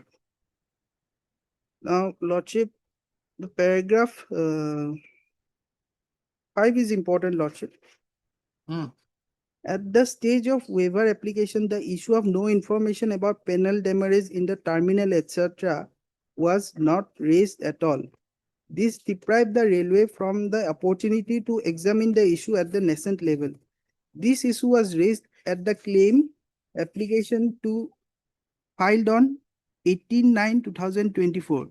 It is understood this was raised later on at the argument stage only as a new issue on 25/3/2025. Number 6, Salsapra is a 24-hour working time terminal, and the rakes may be placed at the time of the day or night. The facilities as available in the terminal are all there to see, decide, and plan. From the available documents, we could not find any situation which cropped up at the terminal all on a sudden and beyond the control of the applicant. Number 7, when a waiver application was examined and a decision was taken, it is believed that the decision was taken after examining all the issues. If the applicant demanded the file notings, etc., where waiver was processed and it was not supplied after a court order, there would have been a reason to believe that the decision was not judicious and hasty and in bad faith. But from the extant documents, it is felt that no such demand or request was made by the applicant, and there is no reason to believe that decision of the railway authority was taken arbitrarily.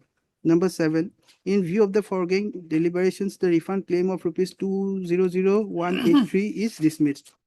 So then I preferred a review, Lordship. I preferred a review before the Railway Claims Tribunal. Lordship, in the review, I said that, Lordship, since it came Page to number. This is at page 56, Lordship. Starts at page 56.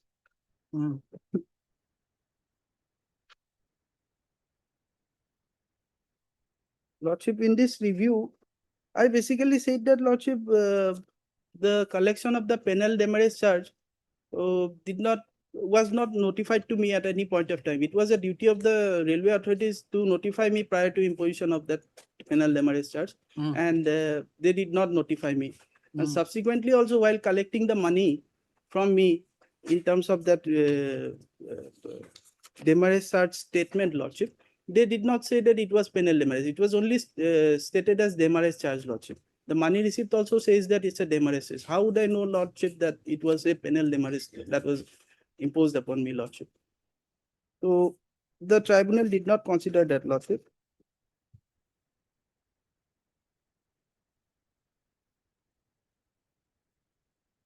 And the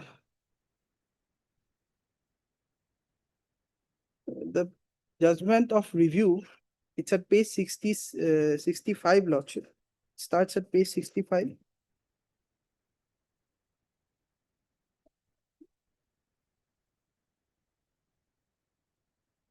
The same thing, Lordship, from page 68, Lordship, the reasons for dismissal have been given, Lordship.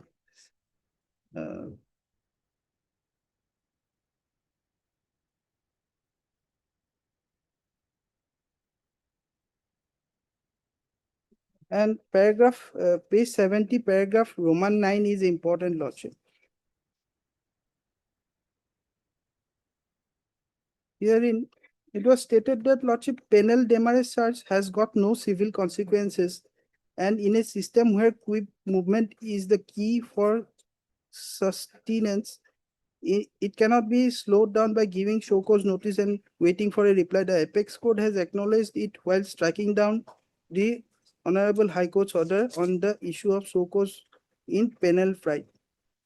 So it was basically stated that no notice was required to be served upon me prior to imposition of the penal demurrage. And at paragraph 11, paragraph 10 also I'll read, Lordship.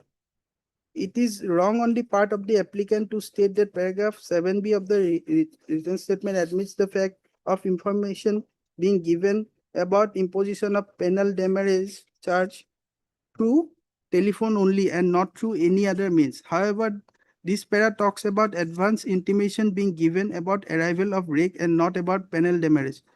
This was in reference to their claim application where the issue of non-intimation about arrival of rake was raised. Paragraph 11, the issue of penal demurrage charge, lack of notice, etc. about penal demurrage was not raised in the claim application. It was raised as a completely new issue in the hearing stage.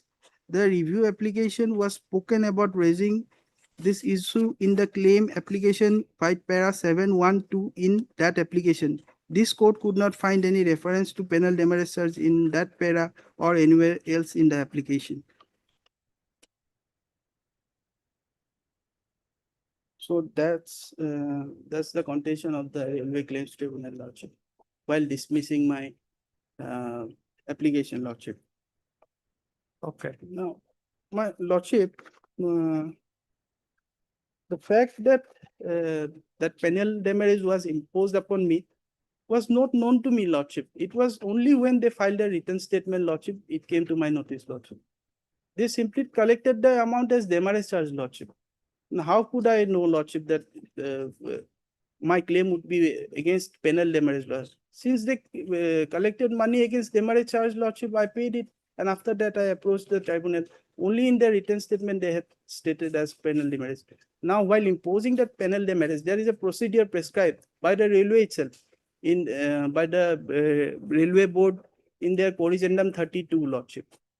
The procedure says that, Lordship, there needs to be a notice served upon me or in the terminal 24 hours prior to imposition of that penalty, Lordship. And there needs to be wide publicity with regard to that. Now, And that requirement is as per Annexer? Annexer 9, Lordship, Annexer 9, page 72. page 72.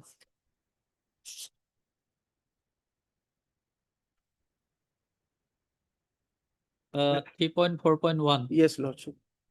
There is a whole procedure prescribed, Lordship. Paragraph 3.4.2, how the notice is to be issued. And there are two separate systems. This issue of notice and imposition of penal demurrage charge are two separate issue, Lordship. And that has to be done separately, Lordship. The penalty is to be imposed, Lordship, within that 24 hours of the issuance of notice, Lordship. That is what is specified in paragraph 3.4.2.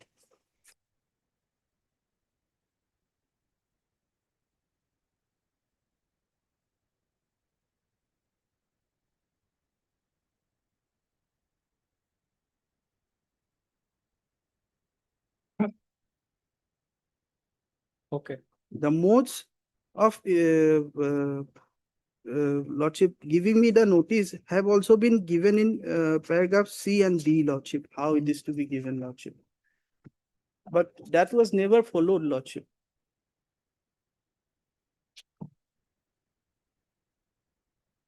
So that amount of rupees 2 lakh odd was collected wrongly from me, Lordship, as penal demurrage. That is how I am, your Lord, before your Lord.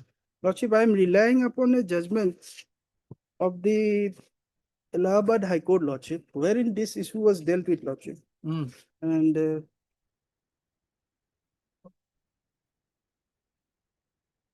where is that document to show that penal demurrage was imposed upon you? Page number? Lordship, it's in the written statement, page 30. Page? Page 30, 30. 30. 7, paragraph 7B, Lordship. 7B. No, you have shown Yes, document Lordship. that The page 34, by Lordship. over phone. Page 34, Lordship.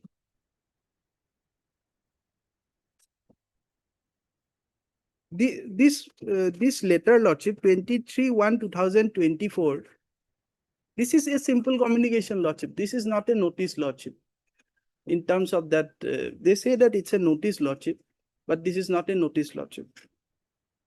It has to be within 24 hours, Lordship, prior to No, imposition. no, of- you have been informed of her phone. Yeah, Where is that notice? yes, that's at page 35, Lordship. 35. Okay.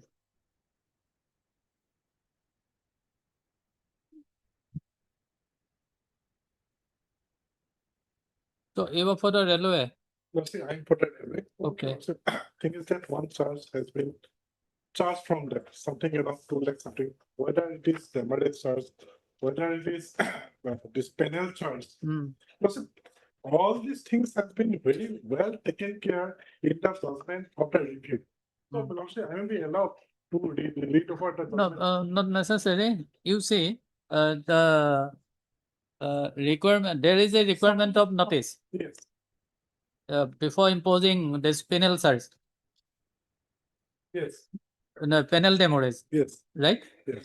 And as per this page number 35, annexer R11, no, R4, R4. He has been informed over phone. In fact, all these things have been taken care of. No, that's all right. You first answer my question. He has been informed over phone, Yes. right? As per this page number 35. And the mode of information that has been provided in circular. Where is that circular? Page 72, Lordship. Page 72. Yes. 3.4.2. A, B, C, D, E. Whether in any of this A, B, C, D, E, giving information to the appellant over phone is provided. Plus, that's what the learned lower court has told. The issue of penalty, lack of notice, etc. about penalty was not raised in the claim application. It was raised at a completely new issue in the hearing stage. No, at hearing stage also, it is a law point. It can be raised. Yes, the review application has spoken about raising this in the claim application. So the court could not find any reference to penalty in that and or anywhere else in the application. Then after that, penalty has got no civil consequences. And No, that is a different matter.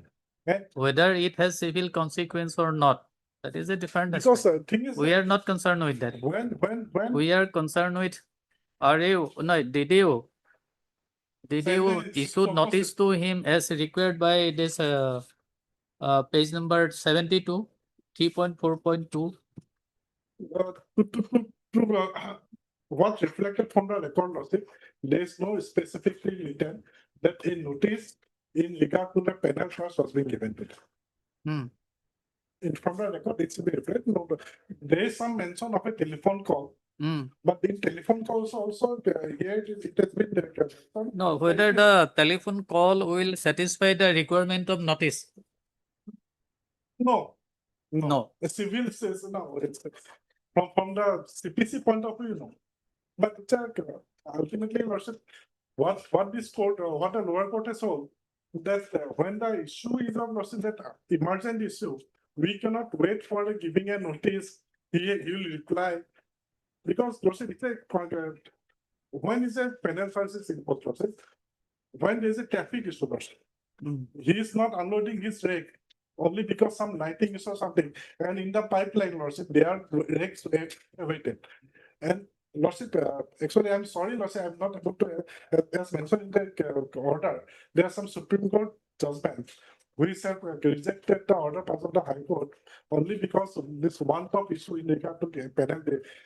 One top? Because here it has been mentioned that Honorable Appeals Court has acknowledged it while striking down the Honorable High Court's order on the issue of stokos in penal flight. In the letter required to say, I could not get hold of the Supreme Court judgment. You produce it. Was I produce it? Listen, let me. Okay, let it be on next Tuesday. Heard Mr. MP Sharma, Learned Counsel for the Appellant. Mr. Your name, please. CKS Barua. CKS Barua, Learned Counsel for the respondent. Please the matter on next Tuesday as part heard. so as to enable Mr. Borua to produce the decision of the Supreme Court as mentioned in the impugned order dated. What is the date of the review petition? 29/10/2025. 20? 29/10/2025. 29/10/2022 at paragraph number 25. 25. Paragraph number, Lordship. Roman 9. Paragraph Roman 9. Roman 9. Roman 9 at page 70 of this appeal. Appeal. List thus farther. Second. Right. Item 33.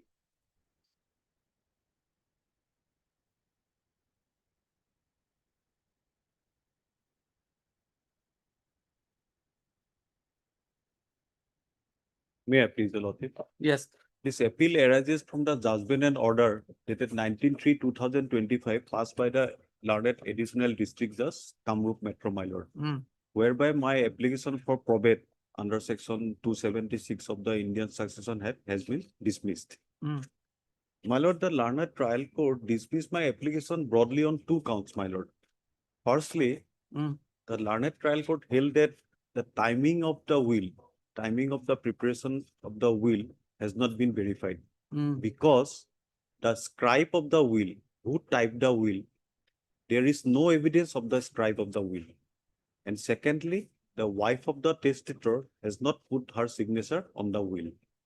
On the second count, my lord, the trial court held that as the attesting witnesses has not informed the close relatives of the testator about the existence of the will, my lord, so therefore the preparation of the will has not been proved, my lord. Broadly on these two counts, my lord, the trial court rejected my application, my lord. Then, my lord, the impugned judgment is at page 22, my lord.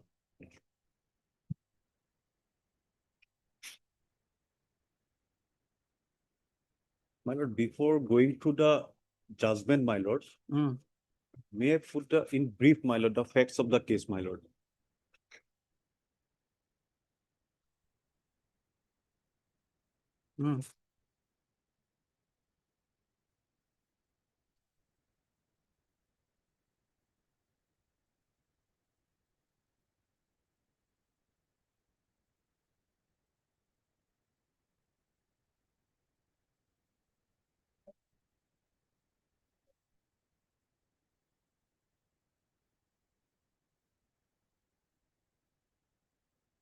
Yes. My lord.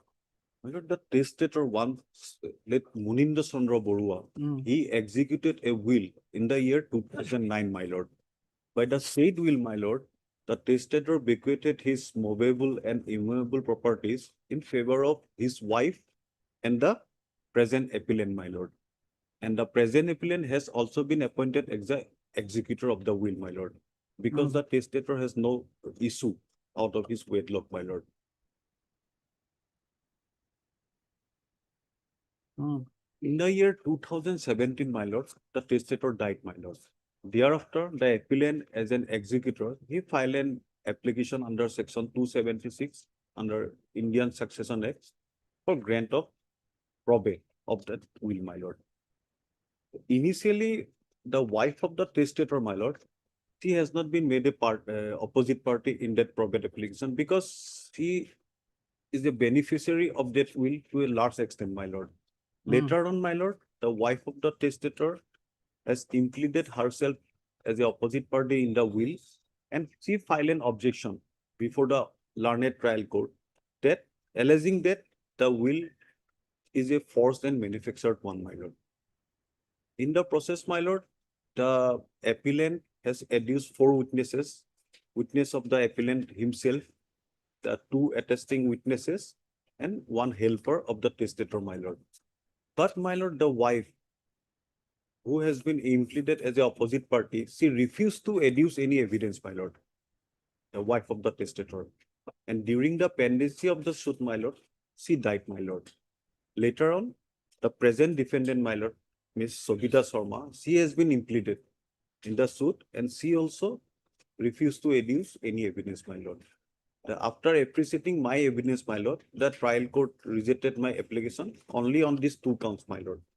Firstly, the timing of the will has not been verified, and secondly, the preparation of the will has not been proved, my lord. Now, my lord, coming to the judgment, my lord. You come to the point. Hi. How the will, execution of the will has to be proved. Yes, my lord. As per section 63 of the Indian Succession Act, my lord. Firstly, my lord, I By have to prove examining the witnesses. witnesses. Yes, my lord. I have Here, educated. whether any witness has been examined. Yes, my lord. The two attesting witnesses has been examined, my lord. And the appellant, the executor, and the fourth witness is the helper of the testator, my lord. Regarding the judgment of the honorable trial court, my lord, the relevant part is at page Issue number 1. issue number one. Issue number four issues are framed, my lord. Relevant is issue number 1. One, my lord. Yes, my lord.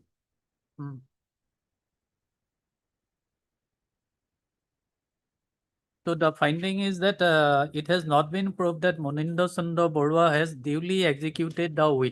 Will, my lord. Yes. And that relevant part is page 30.7, my lord, of the judgment. Page 30, paragraph 7. May I read, my lord? Because up to paragraph 6, my lord, the learned court described the deposition of the PW1. Paragraph number 7, my lord. PW2, it is one of the attesting witnesses, my lord. In his cross-examination stated that at the time of the execution of the will, except himself and his wife, nobody were present. But in the examination in chief of PW2 and PW3, both of them stated that the wife of the testator was also present, my lord. Had the wife of the testator were present, she might have put signature in the will. As such, it is clear that she was not present when it was alleged to be executed. Now, if the deceased made a will about 10 years before his death, the wife of the deceased might have come to know the same either from the testator, plaintiff, or from the witnesses.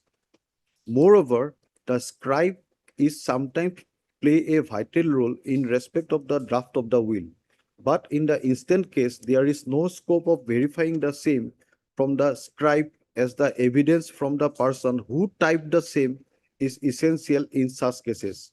Since it is averred that the timing of preparation of the will was in the year 2009, we have no scope to verify the timing of preparation of the will. Therefore, it is the duty of the plaintiff to prove the timing of the draft and the execution of the same as claimed by the plaintiff. In this regard, my lord, my submission is that nowhere in my project examination of the PWD2, my lord, he said that the wife of the testator was not present, my lord. She was always present at the time of execution of the will, my lord. The Lynott trial court has overlooked this fact, my lord, and wrongly stated that in his cross-examination, the PWD said that except himself and his wife, nobody was present, my lord. Which line? Which line? First two line, my lord, paragraph 7, my lord.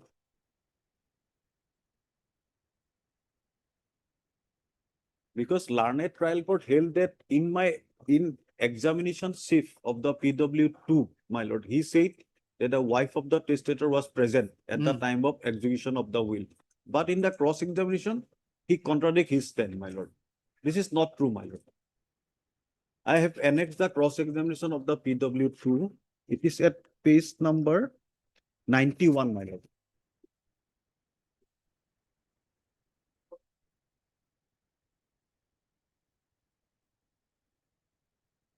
Yes. May I read, my lord? I do not remember the case number. As by my understanding, Mrinalini Borua has filed a suit against the will. I have shown the affidavit filed as evidence in my house.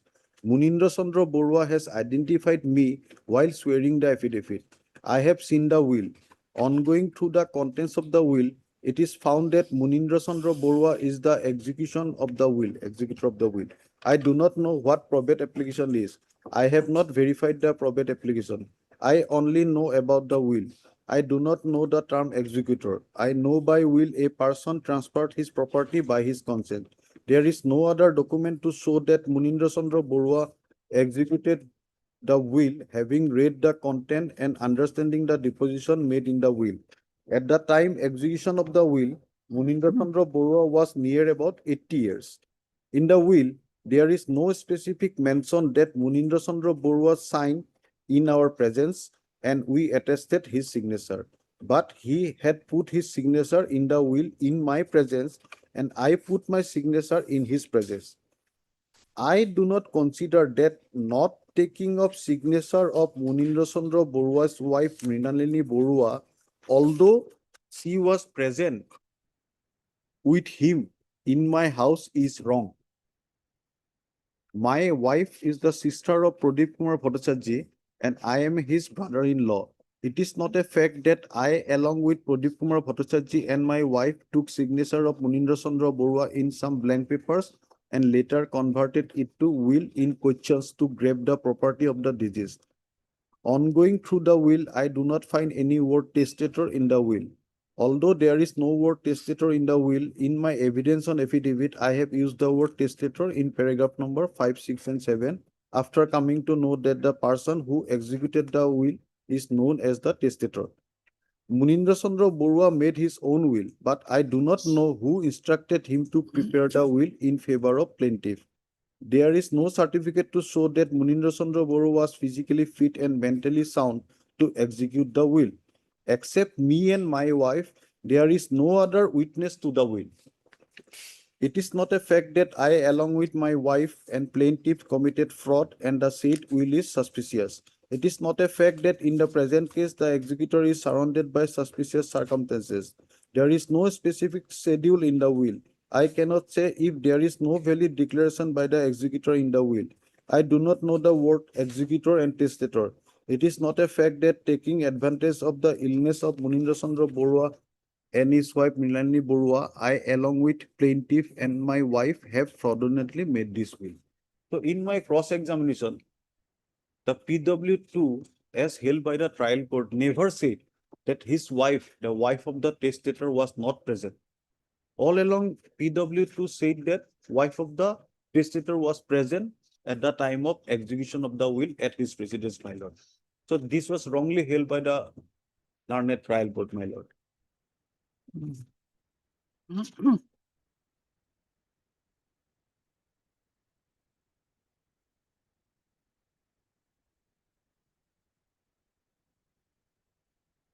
Now, my lord, page 30 of the judgment, paragraph 8, my lord. This is important. Page 30, paragraph 8 of the judgment.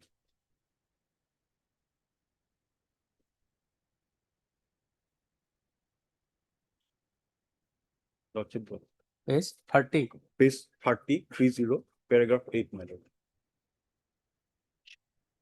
The judgment, my lord.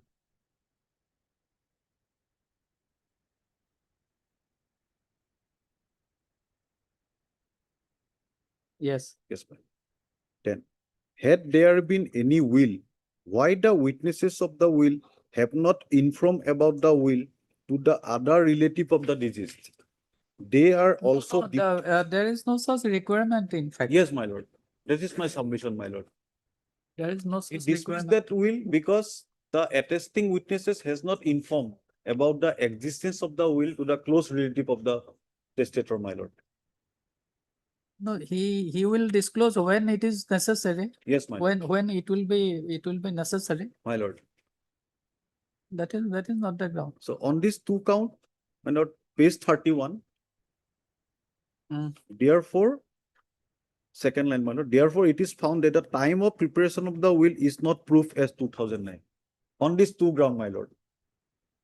Because I have stated in my cross-examination as held by the trial court and I have not informed, my lord.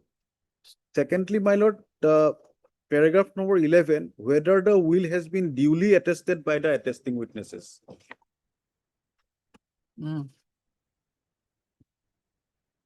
What is the finding here? Yes, paragraph 15, my lord, page 36.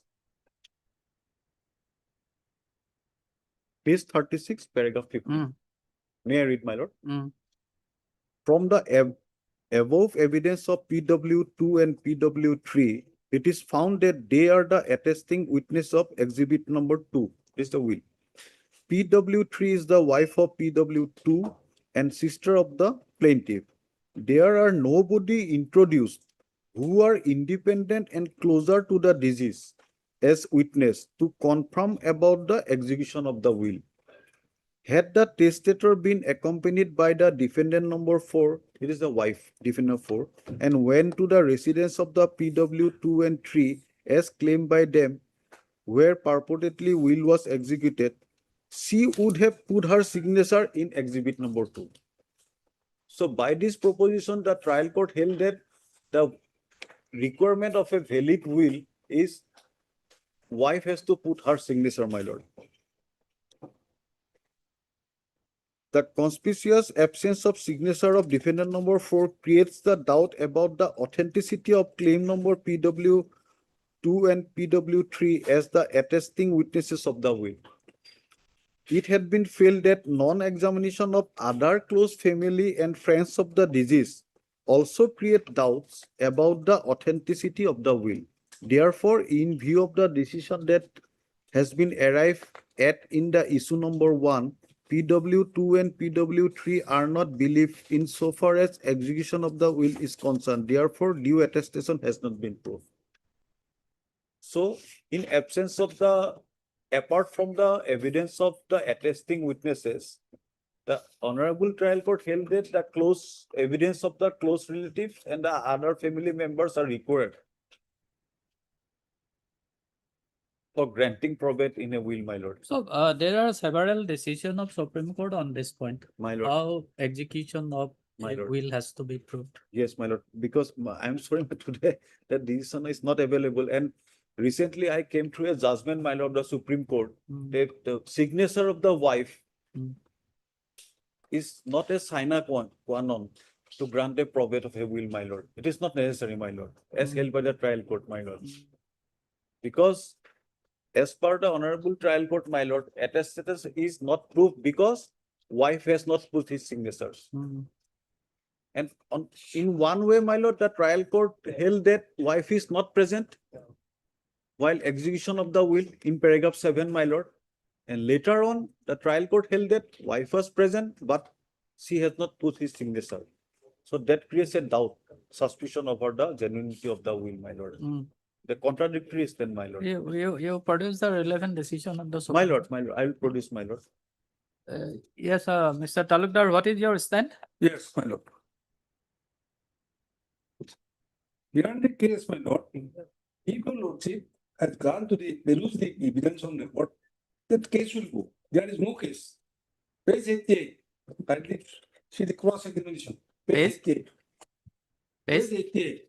Cross examination of propounder of the will. Page 88.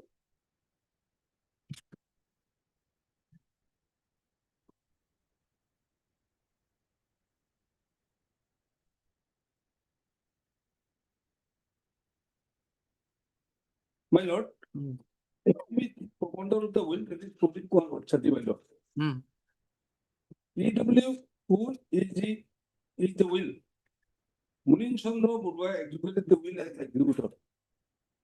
Whether an executor can make a will under section 2C of the Evidence Act, that is, in making the will, it must be clear by the testator of section 2C of the Evidence Act of the Succession Act. Section 2C. I am reading out the content of this will. Content.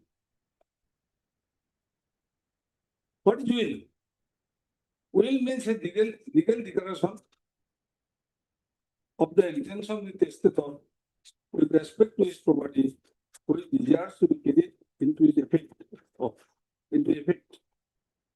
his death. So, what the court held that is a wrongly type court held in this judgment. There, the PW1 says, propounder of the will. I do not know whether an executor may make will under the provision of the Succession Act. It is a fact. Munitional who are suffering from Parkinson's disease and Neurotic disease. If a person is suffering from Parkinson's disease, whether he is able to execute well, I am reading out what is the effect of Parkinson's disease.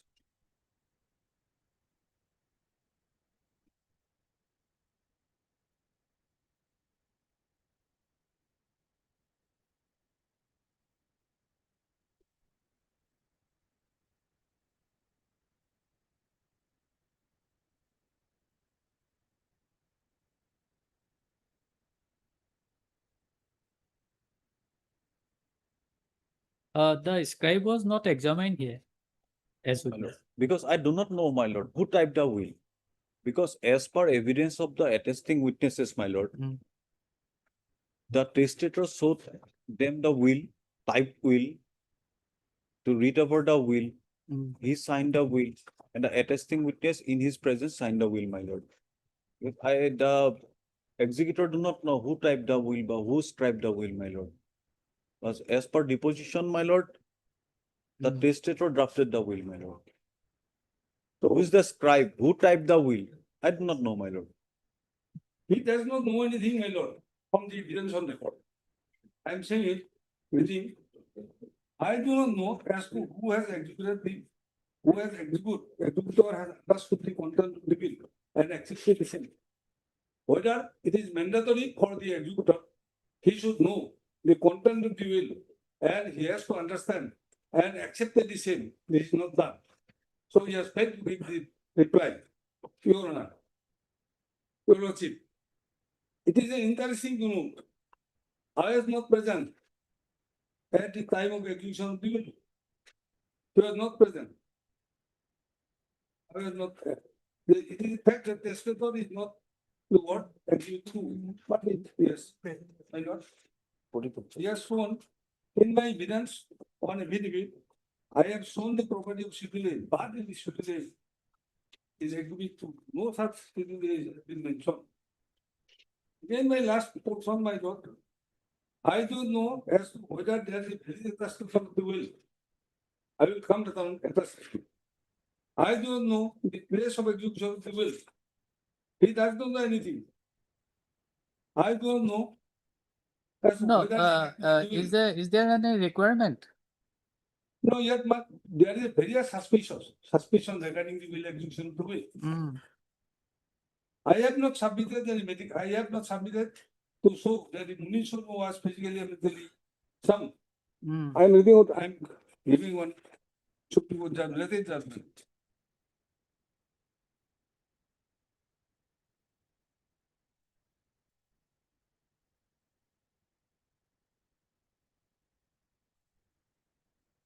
This is a latest judgment by the Supreme Court. Mm. Okay, furnish a copy to him also so that he can My lord. go through the judgment. You give the citation to him also. आपने एक copy है, But he did not put it. So today we will keep the matter as further faster, let him complete. He will produce the decision of the Supreme Court. my lord, my lord. Heard, Mr. Your name, please. S.M. Burua. Learned counsel for the appellant. And Mr. Talukdar for the respondent. Heard in part, list the matter on next Thursday. Fourth, Fourth, my lord, maybe in 5th June or 13 June. Right. It's better to 13 June. 4th more of Victor. 9 June. 9 June. To be spoken to again.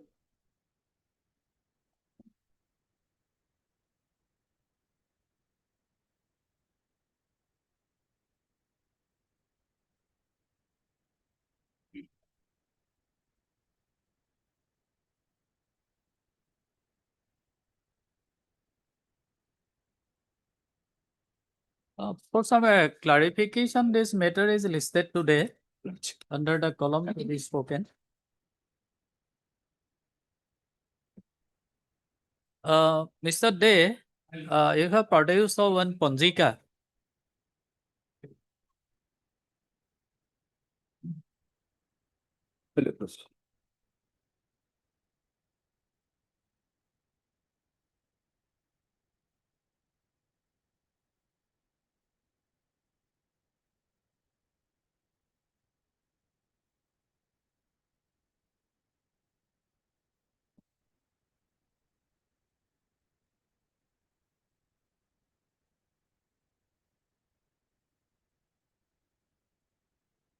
As per the agreement,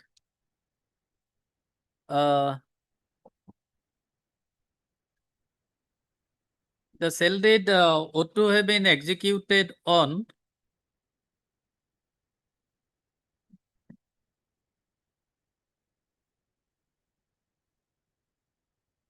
30th post of Bengali era My lord. 1414, Yes, right? my lord. So, as per this Panjika you have produced before this court, 30th post is 15 January My lord, 2008. 2008. 8. Okay. Okay. Okay.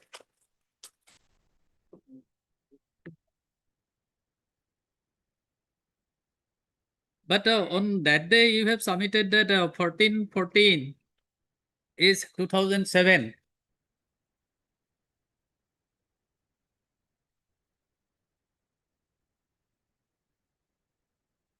My lord. My lord, I have submitted that. As a brief, my lord, I have submitted gist of the Mm. on that thing. Mm. It is mentioned, my lord, in the 15/1/2008. 30th post.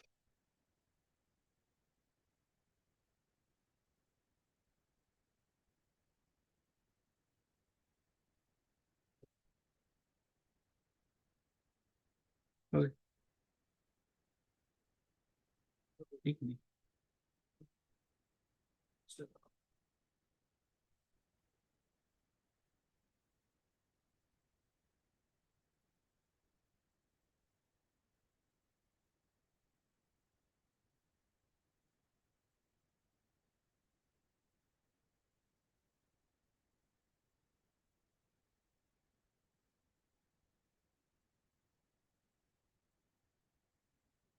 So is this that document? No, no, no, no. My lord, I have submitted the note for calculation of limitation. Mm. The last occasion, last hearing date. Mm. To 4/26. Third paragraph, my lord, if second party, if it's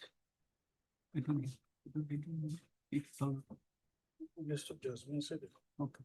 note for calculation of limitation, the note this is. Right.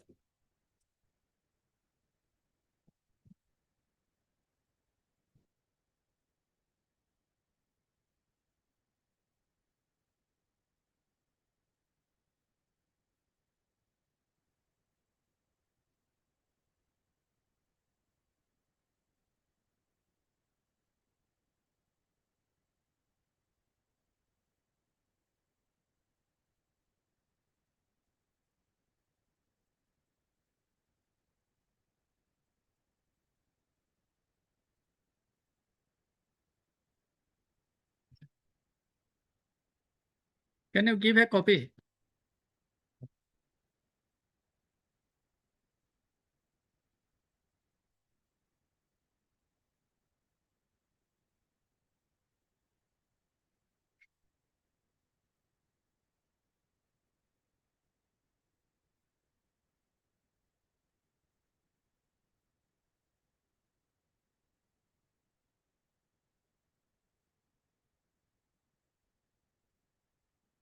Okay.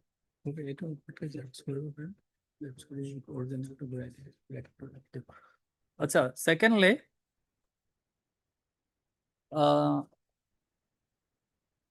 when the appellant hearing has failed to execute the sale deed on 30th post 2000 of Bengali era 1414, 14.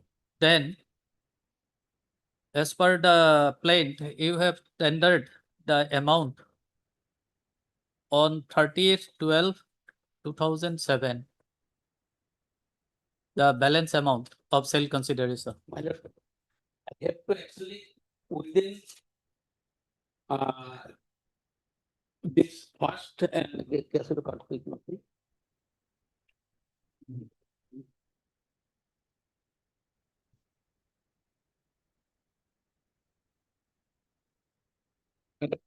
Agreement. For agreement. That's not a copy procedure.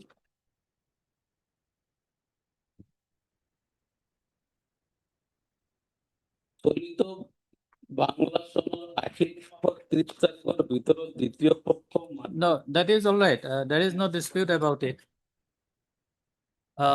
The question is first, when you have tendered the balance sale consideration? after On 30th/12/2007?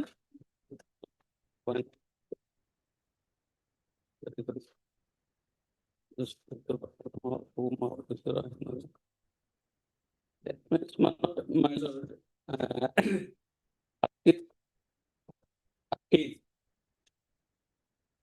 first party চলিত বাংলা মহারণা আইন মামলার ভিতরে 30 তারিখের ভিতরে দ্বিতীয় পক্ষ ঘুরাই দিলে প্রথম পক্ষ কোনো অপর আপত্তি নকৰাকৈ উক্ত বাহিনীত টকা ঘূৰাই ল'বলৈ বাধ্য থাকিব আৰু উক্ত মাহৰ 30 তাৰিখৰ ভিতৰত দ্বিতীয় পক্ষই প্ৰথম পক্ষৰ বাহিনীত টকা ঘূৰাই নোৱাৰিলে চলিত বাংলা চনৰ পুহ মাহৰ 30 তাৰিখৰ ভিতৰত বাকি থকা মুঠ 1,29,000 টকা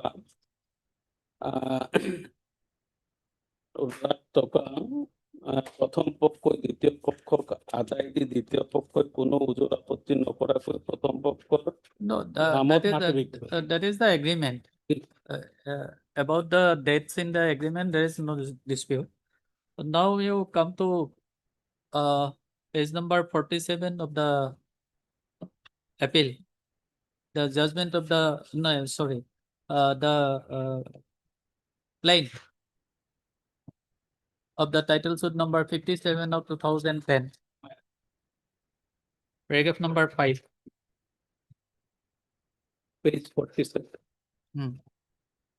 Yes, Here, you have mentioned paragraph number 5. paragraph number 5. Yes, the third line. The plaintiff accordingly on 30th/2/2007 approached the defendant. 30th/12, it should have been. Actually, the correction is the 30th/12. Where it is mentioned? Lordship, it is in there are copies, court's copy, photocopy it is there, 30th/12. That is wrongly typed.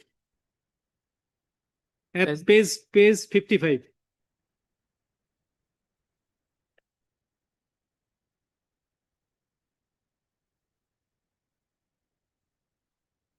Yes. 30th/12. Yes, 30th/12, yes. Lordship.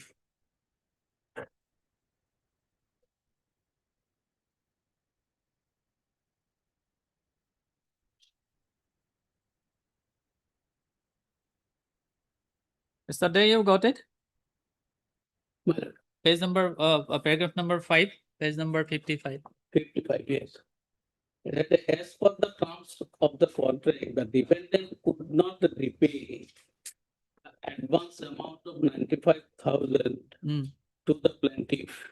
And the plaintiff accordingly on 30/12/2007 approached the defendant and tendered him the balance consideration of rupees 1,29,000 and requested him to receive the amount and to execute the necessary sale deed and to deliver possession of the land of the plaintiff. The defendant number 1 agreed to execute the necessary sale deed, but requested the plaintiff wait for 6 months and he will execute the sale deed in favor of the plaintiff in respect of the suit land. The plaintiff bona fide belief on the assurance of.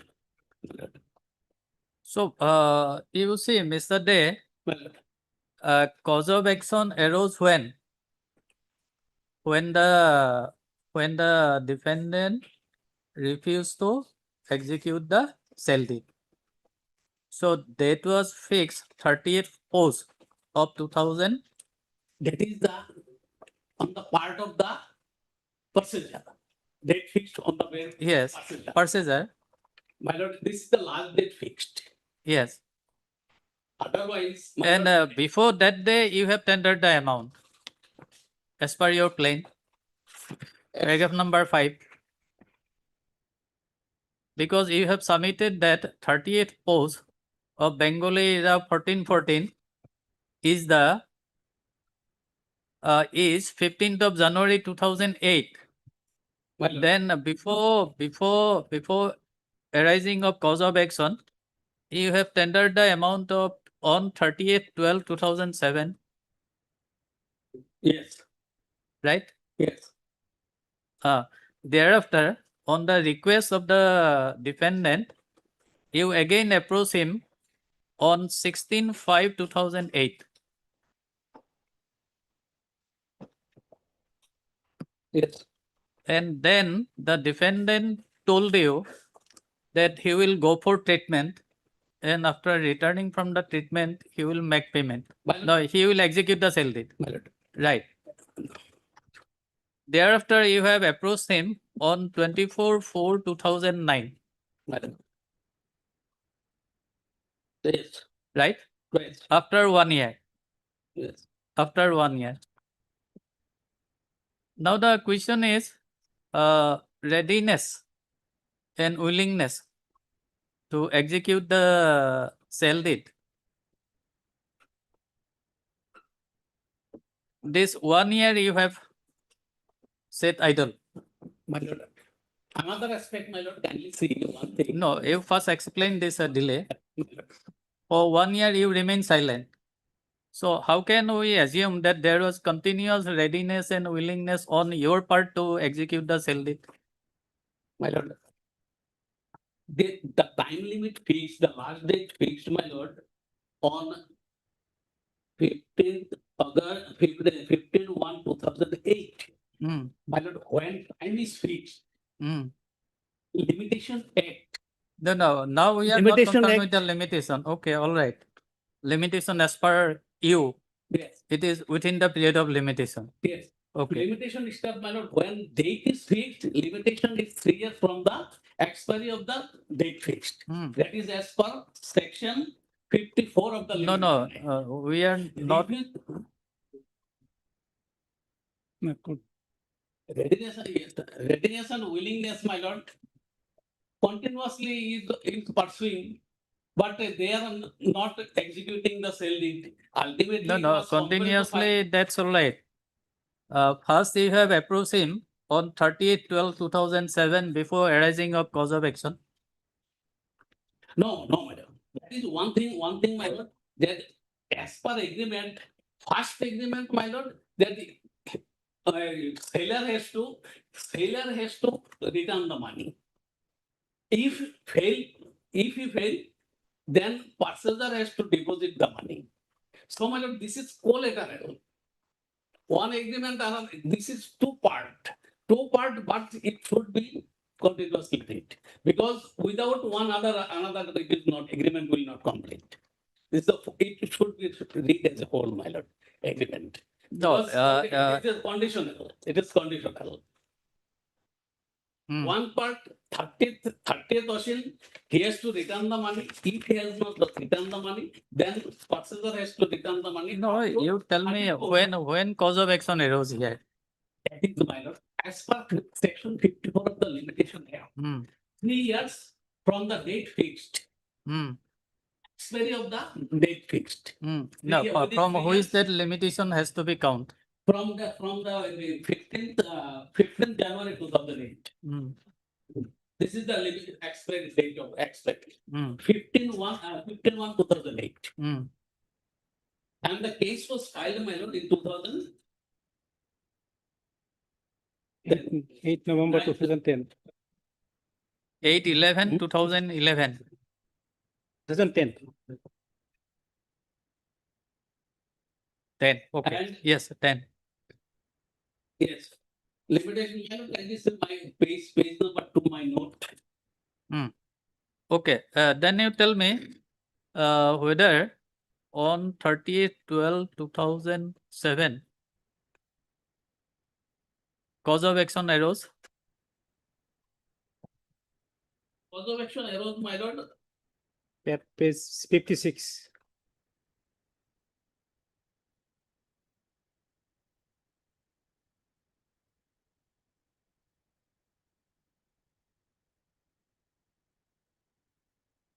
Cause of action arose Hmm. with the district of Nagaon and on 30/12/2007, 16/6/2008, 24/4/2009, 26/11/2009, 18/2/2010. Hmm. And they are just tendering the balance money. Hmm. But it is within the limitation, my lord. Okay, all right, Limit- agreed, a limitation. My lord. But this continuous willingness and readiness, where it is? My lord, after giving the legal notice as well as the various demands, my lord, they are not fulfilling. Of having no option, my lord, the petitioners are compelled to file the title suit for a specific purpose. No, that's all right. And I am moreover, I my am not on that. You say first you have tendered the balance sales consideration on 30/12/2007. Thereafter, after 6 months, you approached them on 16/5/2008. Yes. And thereafter, for 1 year, you remain silent. And after 1 year on 24/4/2009. The defendants taking time. At the 6 months, thereafter another time, he is extending time. No, that's all Which right. was agreed by the plaintiff. No, It is explained, my lord, in the plaintiff. It is explained. no.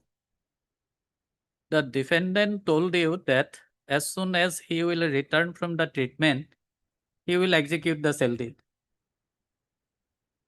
But is it your case that for 1 year he did not return after treatment? My lord, yes, they have demanding, but he is not returning the money, he is waiting. No, he did not Waiting. pay for 1 year time. Because on the assurance of the defendant, because No, he is no, taking time. His contention is that I am in sick, I am under treatment, so please wait some time, I will give it. Hmm. Register. His defendant has taking time, my lord. The plaintiff is agreed with that. And moreover, my lord, there is. You come to confidence this in regard. paragraph number 6, Paragraph number 6 of page 55. plaintiff. 55. 55. Again on 16/5/2008, the plaintiff approached the defendant, tendered him the balance amount and requested him to accept the amount and to come to establish to office where the plaintiff has already arranged for preparation of the sale deed and to execute and register the sale deed. The defendant then showed his physical illness and stated that he is going out for his treatment and he will register the sale deed as soon as he returns for treatment. So while dependents taking time that I give after coming No, from no, no, treatment, no, now come to this next paragraph 7. that the plaintiff awaited for about another year and again on 24/9/2009. So in between, why did not you approach him? My lord, it is the plaintiff's sympathy to the defendant. No, no, He no, is- no, no. He is no. No, my no, lord, no. my That lord, is see, not the sympathy. He is not forcing, but my lord, he is giving time as per the request of the defendant. No, he did And not he- request for 1 year. Yes, he's wait for 1 year because defendants one time that he has gone to the treatment after coming from that, he will execute. So he wait as per assurance of the defendant and after coming, my lord, No, no. when there will be. The defendant did not pay for 1 year time. You see paragraph number 6. Again on 16/5/2008, the plaintiff approached the defendant, tendered him the balance amount and requested him to accept the amount and to come to the sub-registry office. Mm. Where the plaintiff has already arranged for a preparation of the sale deed and to execute and register the sale deed. Well, at that point, the plaintiff was ready to give the money and to get the registration from the defendant. The defendant then showed his physical illness and stated that he is going out for his treatment and he will register the sale deed as soon as he returns from treatment. Whether he returned after 1 year? Well, it is the sympathy of the plaintiff that if he is suffering, let him come from treatment. If he is well, feel well, then he will get the registration. He is waiting. Okay, That is your sympathy. It should not, my lord, it should not be treated that the plaintiff has not leave his demand. He is waiting as per request of the defendant. No, that is a different matter, but continuous willingness and readiness to perform your part of contract, that is the issue. My lord, there are several decisions of the Supreme Court. When the plaintiff, my lord, has a waiting for registration in the subject office, is it not clear, my lord, that he is ready and willing to register the same? Defendant, my lord, said that he is ill. He is going out of his for treatment. So at that moment, what plaintiff will do, my lord? What is it he will do? What he will do? It is his negligence, plaintiff's negligence. No, negligence is a different thing. And continuous readiness and willingness is a different thing. Yes. It was decided by both the courts below, my lord. There Maybe. was no, my lord, courts below. The court has not considered that for why the plaintiff could not approach. It is question of fact, my lord. It is a question of fact. Maybe, but while there is perversity, the court can second appellate court can My lord, it was reconsider it. In the evidence also, my lord. If your lordship, The evidence is this is the evidence you have given. my lord, this does not mean that the plaintiff was not ready and willing to get the return get the Okay, the money. all right. Some other aspects are also there. That is intention of the parties. Here, the position was not handed over to you, No, my lord. right? Yes. And there, the agreement was a conditional. Had the 95,000 rupees been returned to you, then the matter would have ended there. So another aspect is there, we can look it instead of agreement as a security bond for payment of the advance amount. Has been decided by the courts below, my lord. It is not a security bond. In the my lord agreement itself, it is written as the sale deed, my lord. Created as sale deed. At least see, my lord. The sale deed, it is clearly said the question মাটি বিক্রি বায়নানামা পত্র প্রমিলাম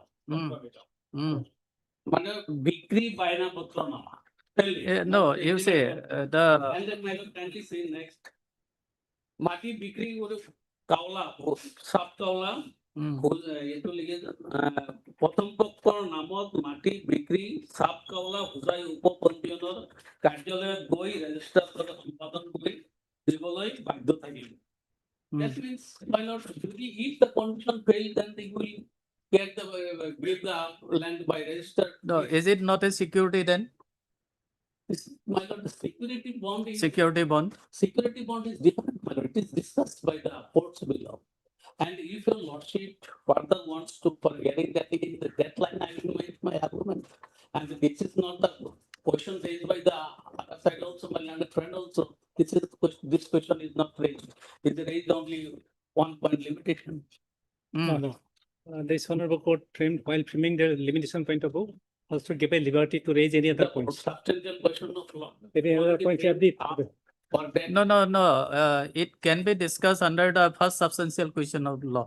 yes, Because the court has applied its discretion. Whether the court has applied the discretion rightly or wrongly, this court can examine it. my lord, the date may be fixed for hearing on this point. And the substantial question may be framed on this in this regard. To argue the matter, it will be. No, not necessary. In respect of the first substantial question of law, it can be discussed. without framing substantial question of law, my lord, in the second appeal, my lord, it would be. Is already there. First substantial question of law is there. There are two substantial question of law. One is on the point of limitation, one is on the point of discretion. Discretion. Whether discretion is exercised correctly or not. that- Yes, under that substantial question of law, we can consider it. Okay, so my Not lord, necessary to frame additional substantial question. another date may be fixed for hearing, for, well, satisfy the lordship. Heard Mr. Gauhati, learned counsel for the appellant, and also heard Mr. PC there, learned counsel for the respondent.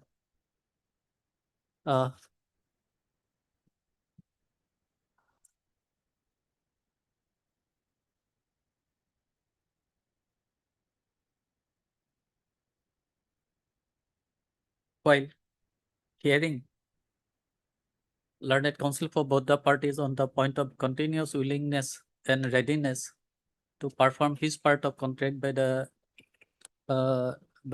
respondent hearing. Mr. Day submits that he may be granted some time to argue on this point. And price for listing the matter. After 1 week, Well, we are allowed, recess shall list the matter on 9 June. 9th of June. Recess shall list the matter as part.